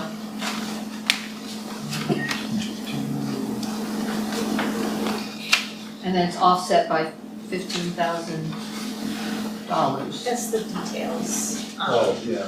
So that's if like Unitil hires the police to do traffic control or something, Gotcha. they give us back all that money. Should be income thing too. Yeah. Okay, so subcontractors kind of, those are extra details. Yeah, the fire department has one also, because when they do a special detail over at the racetrack or something like that, we put a number in there at the beginning of the year, because we have to budget for it, because we have to pay it out, so we have to put a number in there. And generally, that number is not even close to what we use, so, but it's something we have to do. Unfortunately, it comes out, it looks like we're spending more money than we need to, but if you look at the offset, then we get all that back. I'm always confused by subcontractors. I always think construction. Yeah, Stops me it's every not, we're not hiring an outside agency Right. for those two departments. The highway department has a subcontractor line in it, but that is for when we hire tractor trailer to bring in salt or something like that. Yeah. So it's completely different. Okay, Another one is in the highway department, 4311.4 health insurance. Went down by $28,000. Is that due to the savings from the different company, or because we have 2 empty positions, or both? So that is because we only have 2 employees. I had mentioned earlier that we only funded for the 2 employees that we have, and we're probably gonna change that. So if we hire somebody that will have enough money in there to fund the health care. Yeah, so that line probably doubles. That line, yeah, probably. what line are you looking at in particular, Kelly? 4311.4. Oh, yep. And probably the same with the disability too. Yes. Yeah, that's why my numbers were higher than yours. Yeah. I added estimates in for that, because he may need a fill it. I don't care. Right, I mean, hopefully we fill it. I guess. Right, yeah, yes, we want. Yeah, yeah, and, you know, with respect to the police department, we know we're very fortunate right now that the officers aren't taking the health insurance. It's huge for us, for a small town like this. Very lucky. Yeah, we really are. Oh, wait, I had a question on that line too, Kelly, 4311.4. If the number's going down, shouldn't that offset go down as well? That 14,000 at the end? Should go up. No, that number will go up. That's the actual offset that we're getting from the employees. So if we got it. hired more employees, that number would go up as the offset, because they would pay in. Okay, got it. Kelly, you have more? I'm trying to be picky here. And this is a small dollar amount, so it's silly to raise just such a big percentage. In solid waste, 4321.4, the telephone Yep. went up 47%. I noticed that Yeah. also. It just surprised me. Yeah, They got a new Frank. yeah. They get rid of the crank one. They have the dial up now. Is there, are there more phones? Is there No, more lines or just? no, increased apparently cost? the consolidated just decided that they were gonna increase their cost. Don't we have internet in there, or do we got? We do now have internet. Can't we just do a web phone, or the same cost? We'd have to look at it, I Or don't do a know. Wi-Fi calling on a cell phone? Yeah, we put a Wi-Fi booster up there, so they could use cell phones. We had the phone up there, obviously, because there was no cell service, and our alarm system went over that. Since we got internet up there, our alarm system has gone to the internet connection, and we have a cell phone booster, so maybe we just get rid of that hard line. Yeah. I'm looking over that. In, I'm sorry, going back up to planning board, 4191.17, the land use administrator position. Just the amount that is actually in the, actually it's 2024. I was just noting that it says $20,800. Then in your notes, you have math that works out differently of 20 hours for $20 at 20 hours for Yeah. 15,600, so just making sure. I think that was last year's notes, Okay, in the comment. yep, So we bumped the pay up there, and I think that's why. yeah. Which line are you looking at, Kelly? 419117? Yes. Yeah, all right. And then, above that, 4191.2, the planning board secretary wages went down considerably, and that's presumably because of the land use administrator taking some of the work off that Yes. position? Well, actually, the planning board wages went up from the budgeted amount. The expense amount, if you look at the expense, we expended $11,000. Right, We only yeah. budgeted for 2,500. Yes, That was a combination of, the planning board had extensive work this spring, and then there was a transition period between, Lois left as the secretary and Michelle came on board, so we were paying both of them for a while. So that was the cause of that. But, we did bump the pay up for the secretary to hopefully cover any, extended hours of planning board time.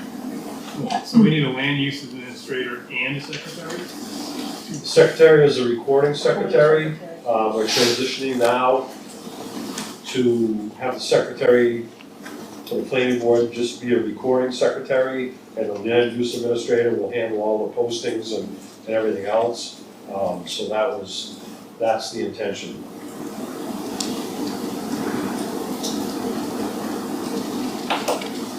I'm thinking you've evaluated the position that, and we really need it to manage creepily for years, right? But if the utility is there. So I think, and I think Greg will agree with me, the person we hired as the land use administrator did a really good job. And I think she brought a lot to the table, and I think she was worth the money we spent. Unfortunately, she has left because of health issues. So we're searching for another person like that, and I can tell you that certainly from our standpoint, she did a really good job, and I think it was worth it. But the position itself was valuable to have somebody, a point person, that somebody could come into Sam Lake House, find somebody with that knowledge and not, have to either go to a. Compliance. Yeah. And it's not just the planning board, do it, zoning, Planning and HDC, Yeah. it's any of the land use. Yeah, it streamlines a lot of lack of communication. That's right. Yeah, Calvin, you can speak to the ZBA, feel free. Yeah, no, it's been a good asset to have, because Yeah. I think it really streamlines the process for all the land use boards. It's helped. It really has. The hope is that land use administrator will be the point person for anybody applying, bringing an application,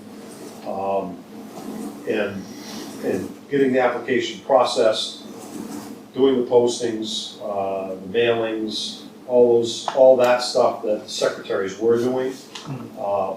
And And Mandy was doing. And then being able to go to meetings if there's a big project going on that they have insight to that can help the boards make a better informed decision. And coverage when somebody is absent, that is also an issue. Yeah. Kelly, other That's, questions? yeah, it's for me, I think. Okay. A question going in the potentially wrong direction for what you're trying to do, but if you look at 419414 municipal building electricity, at the end of October, we had already spent the whole budget, and we're looking at budgeting it flat for next year. So we didn't have the benefit of seeing the 1231 numbers, but that may be, that's gonna be over. Yeah, we had budgeted the 9,000 because we had gone to community power, or we were making the transition to community power. There was a problem with the transition. We had anticipated the transition taking less than 30 days, and it took 4 months. So we were working under the supplier from previous, so I think that's why we went over. We're hoping that we're now on community power, so our supply is, costs are a little bit cheaper, and we're hoping that that will work out. Okay. And then I noticed on the year-to-date expense for town hall maintenance, $7,017. Yep, that was, we had a water leak, and we had to replace the floors in both bathrooms in the hallway and the little kitchen there. But we ended up taking money out of the building maintenance cap reserve fund to offset that. So the budget is overexpended here, but the money came out of the cap reserve to actually pay for that. That's exactly what that. That's what it's for. Yep. Exactly what that was for. Whose idea was that?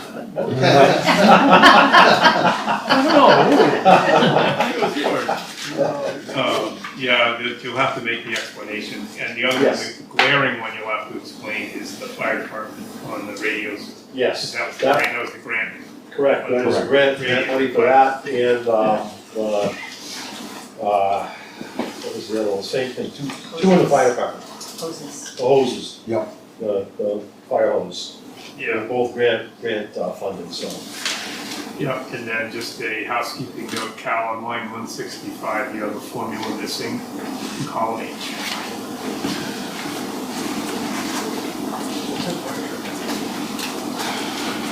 That's a good question. Calvin just asked when the new fire truck is coming. Yeah.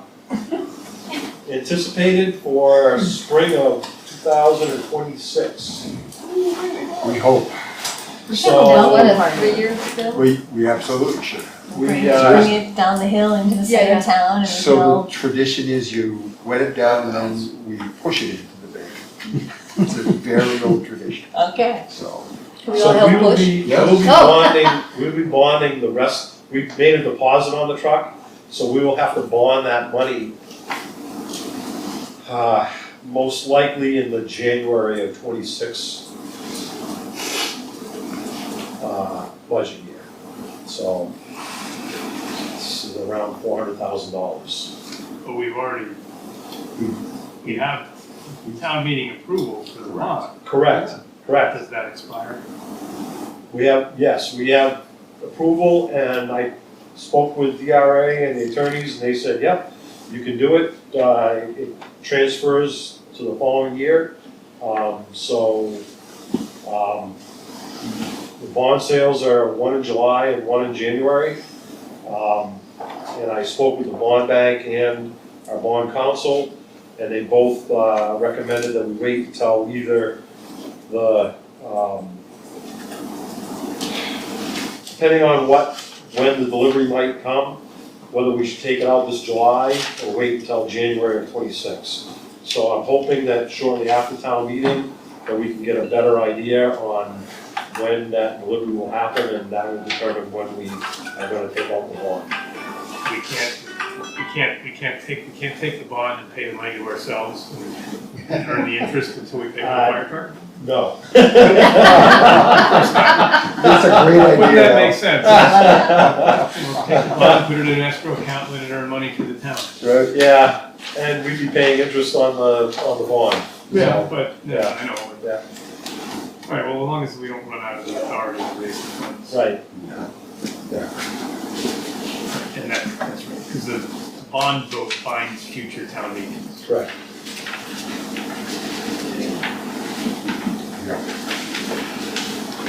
Ken, one question for me, at least on the budget draft document, page 8, very top of the page above 4351.1, there is no number for this line, it just says CCPC secretary wages, $1,000. Page 8 of 10. 8 of 10, this is the 2025 budget draft, revised 11/4/24. I think it's the document you gave us last night. Same with the CASA donation? Yeah. Have a number. If you're using the one from yesterday, that's a different one than what we passed out today. Okay, So so my question remains, You, though, are we paying the CCPC secretary? we did put $1,000 in that line, yes, and there is no budget line beside that.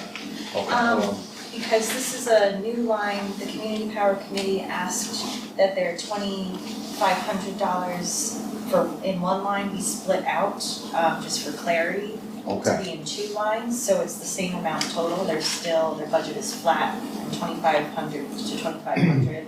It's just that they wanted to pull out 1,000 of that Okay. for secretary. Okay, I saw that and wondered. And then the CASA, Yeah, absolutely. the CASA line, we got a request from CASA to do a donation, like we do for community action programs, so that was just in here for discussion, like if Like a you wanted to placeholder? put something. Yeah, I think it's a great idea. yeah. They do a lot for the residents. Yeah. A lot, they're great. It's, children.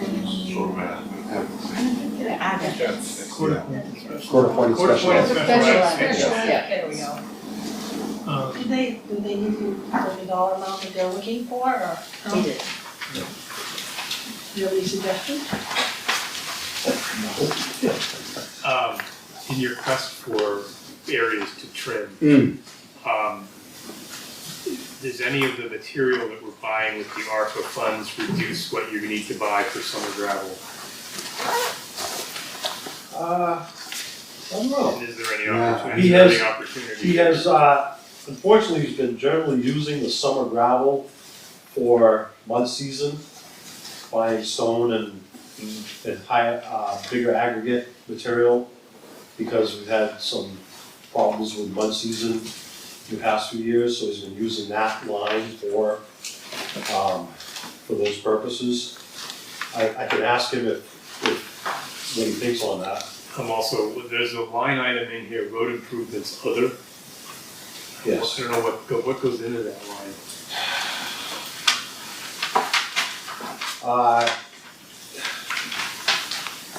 When he has projects that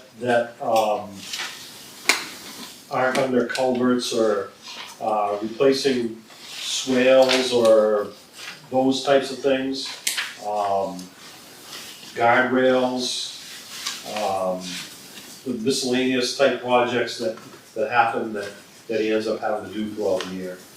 And nothing was booked to it as of October. Correct, yeah. Okay, Because he's been down on staff, he hasn't been able to do any of those projects. It doesn't mean the projects aren't there, we just haven't done them. Right. Okay, look at this, this budget's not gonna come down 100 grand or more on one or two lines, right? It's gonna be a ruthless application of like, okay, solid waste committee, no secretary, right? Some other boards, no secretary. I can speak personally, having been the secretary for the Conservation Commission on when it was my turn all year long. With a rolling We're secretary surviving system. without Yeah. a secretary. Yeah, but here's the issue, and this is, it's been on my mind, honestly, I hated to pay the attorney fees that we paid for violating the state's right to know law. We don't have a choice. And the secretary positions on these boards and commissions are key now. And if it's a rolling secretary and that person neglects to get the minutes posted on time, we, the town, are on the hook, but so potentially are individuals. They can be fined, they can be sued. And I'm trying to make people understand this is a really big deal for all of us. So this is important stuff. Okay. Yeah, that's a justification. Yeah. The other thing you guys could do is do some how to take minutes effectively training, Agreed. you know. And I so think NHMA has some, They do. so the 91A stuff, certainly my intent is that we continue with educating as people age out of our boards and leave and new people come on. We need to make sure that they understand their responsibilities. Yeah, no, I get it. I just look at some of the minutes are like the ZBA minutes are unusable. They're unusable because they're endeavoring to be a transcript of every word that everyone said. Yeah. And, our objective years with Dan taking minutes for the select board meeting was not a transcript. The general highlights of what the board discussed, any votes that were recorded, people who were attended, and then the minutes are much faster. And they let the public know what you did. Yeah.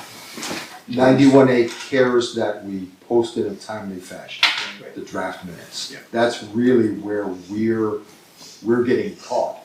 The last complaint we had, Ken, do you remember how many instances he cited? Was it 5? It was 6, Yeah. 6 different, it was 4 agendas and 6 postings of meetings, of minutes.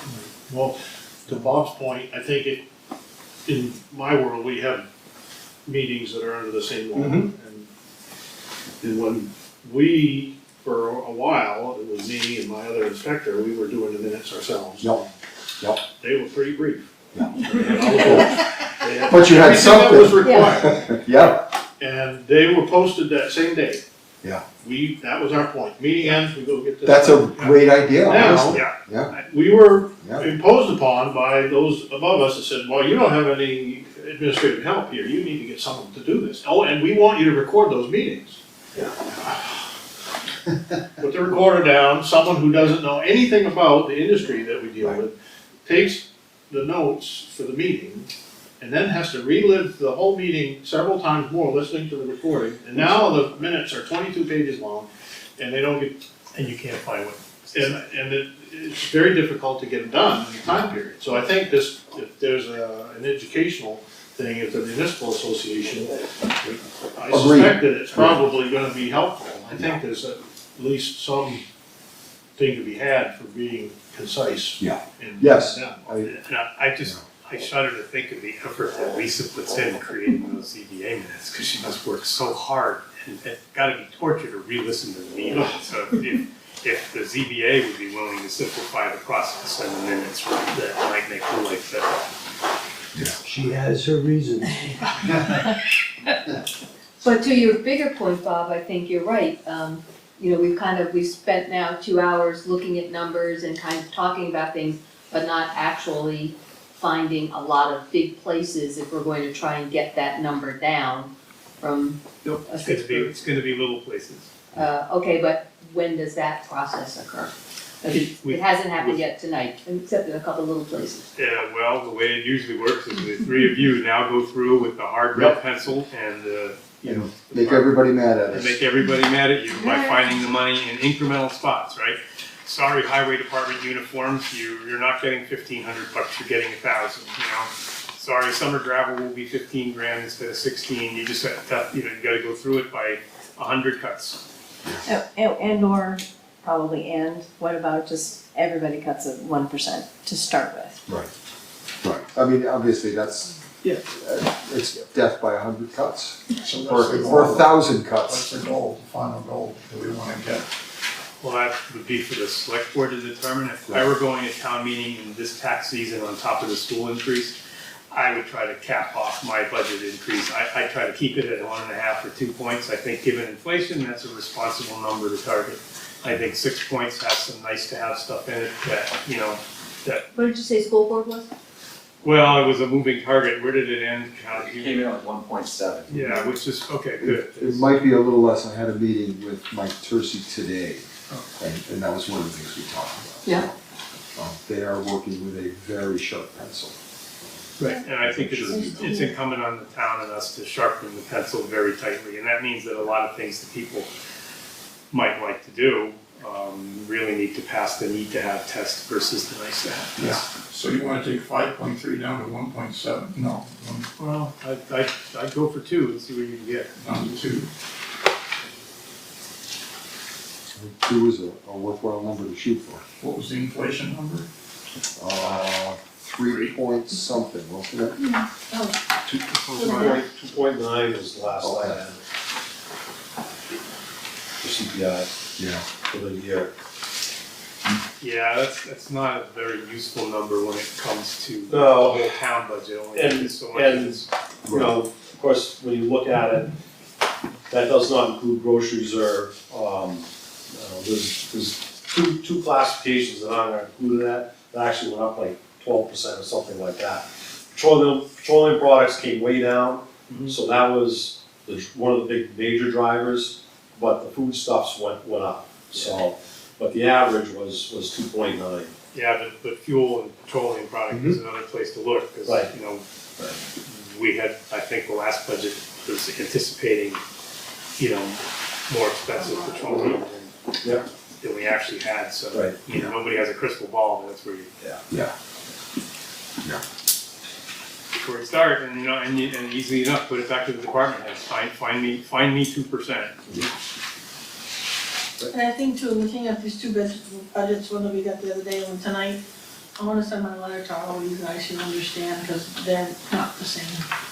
They're not the same budget at all, so if I could send you my letter, maybe you could understand better what I was looking at. You mean the whole town budget overall, or Just the the library budget? So if I'm correct, the preliminary operating budget increase was 176,000, and so you want to bring it down to 85,000, roughly? Well, we also have to remember there were a whole bunch of personnel-related costs that were blanks in the spreadsheet, I believe. Including like if we filled the 2 highway department positions, we should budget for them and subject them to whatever cost reductions we need to, along with everything else, You're but right. Yeah. we can't pretend we can't leave the money out and then hire the people. Right. Yeah, we know the positions are there, and, you know, hopefully we'll find the right people soon. We haven't so far, but we're still looking, so. Do we have any idea if there's an increase in revenue for the town? I mean, applying the same percentage to a bigger tax base, did that happen or not? So what other income estimate, do we know?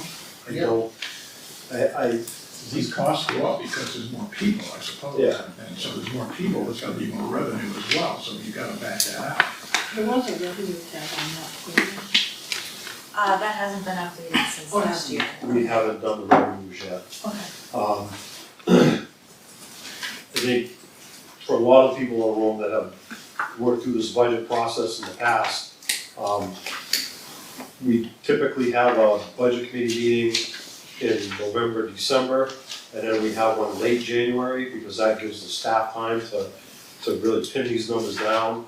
And we decided to have one early January because of the tax implications for this year, last year and this year, going forward. So we're trying to get ahead of the game with you guys, but we're also kind of behind the ball in our staff work. We're still, Mary, Cal, and I worked all day yesterday. They worked all day today. It's just one of those things that it takes a while to work, get that stuff done. Yeah, you'll just take a clearer picture of, sooner or later, the state will tell you what rooms and meals projection. So what was it last time, you know that, right? So take a guess, it'll be about the same. You know, highway, same thing. And then town clerk fees, I think you just have to go off the last year's. Right. You know, and encourage people in town to buy lots of new cars. The one positive is that our unpaid taxes are at a record low. Everybody's paying their taxes.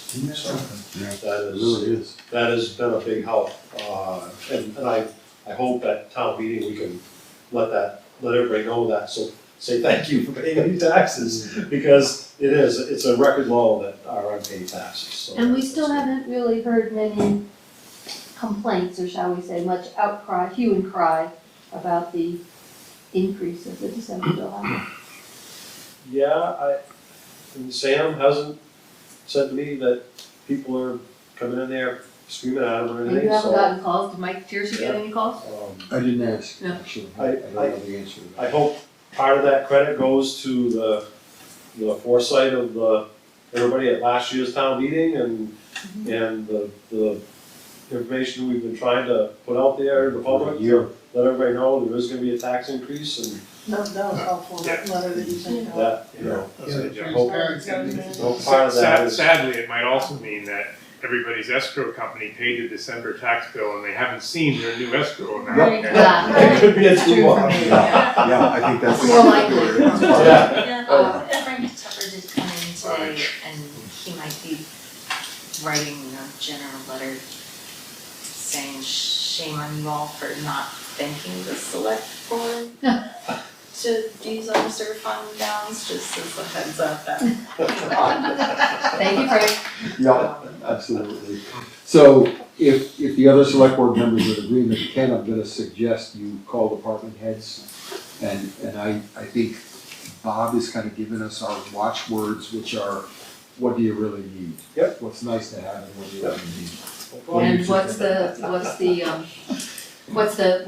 what are we looking for, 1% less, or? Well, It's up to the board. Yeah, I think it's up to you guys, whatever you think an acceptable target is. Yeah. And if you use those words, need to have versus nice to have, they'll already know who said it. Yeah. Except for the new ones. That's okay. Okay. They'll know. So We don't mind throwing you under the bus. I recommend that you, if at all possible, suggest a percent to cut. Yeah. Because like, the Conservation Commission budget isn't huge. We could not do a lot of stuff on that, that we usually do during the year. But it has consequences of not doing it, right? Right. So we can save them, so having a number to Yeah. apply to what you would like us to try and cut would be helpful. Okay. I think, Ken, that'll probably have to be individualized because different departments. Well, the fire department budget went down. Exactly, that's So what I I'm really thinking. couldn't ask the fire chief to cut Yeah. over 2%. No, Yeah. I don't think I would. Yeah, he's done a great job of living within And his budget. is our budget under his? No, No, Okay. you're separate. Separate. Yeah, I was gonna say, There are 'cause if he certain got it ones down, if he got it down with our increase, yeah, he's doing fantastic. That's, yeah.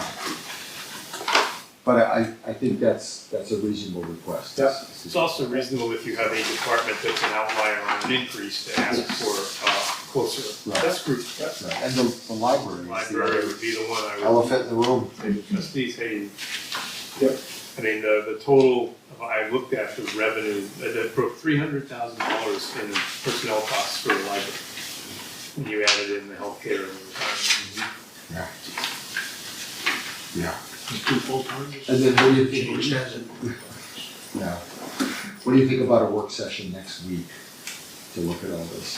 Yeah, and we're gonna have to start, because we're gonna try and, when's the, we're gonna have another meeting on February 3rd, that's the public hearing. Correct. So we have to. Great, it was nice to see you. Get our- Good night, thank you. Good night, thank you, Briggs. Ken, what I'm thinking is we'll have to give them a deadline. And then, we'll do a work session with the select board. You available. Well, if it's just a work session, we Yeah. can do it in the same way. Okay. So No, it okay. doesn't matter. So we can communicate that out. Anybody have any notes that are out? Thank you, probably the worst. Energy is Monday, Monday planning board here in Meridian. The school budget hearing is the 15th. Your tricentennial Friday is back next week. For me, I don't have to. Yeah, we'll see how it. Don't forget to post the meeting. Okay, yes. I mean, I think, quite frankly, the committee would be Not close to the All right, can I have a motion to close the meeting? So moved. Yeah, second. All those in favor? Aye. All right.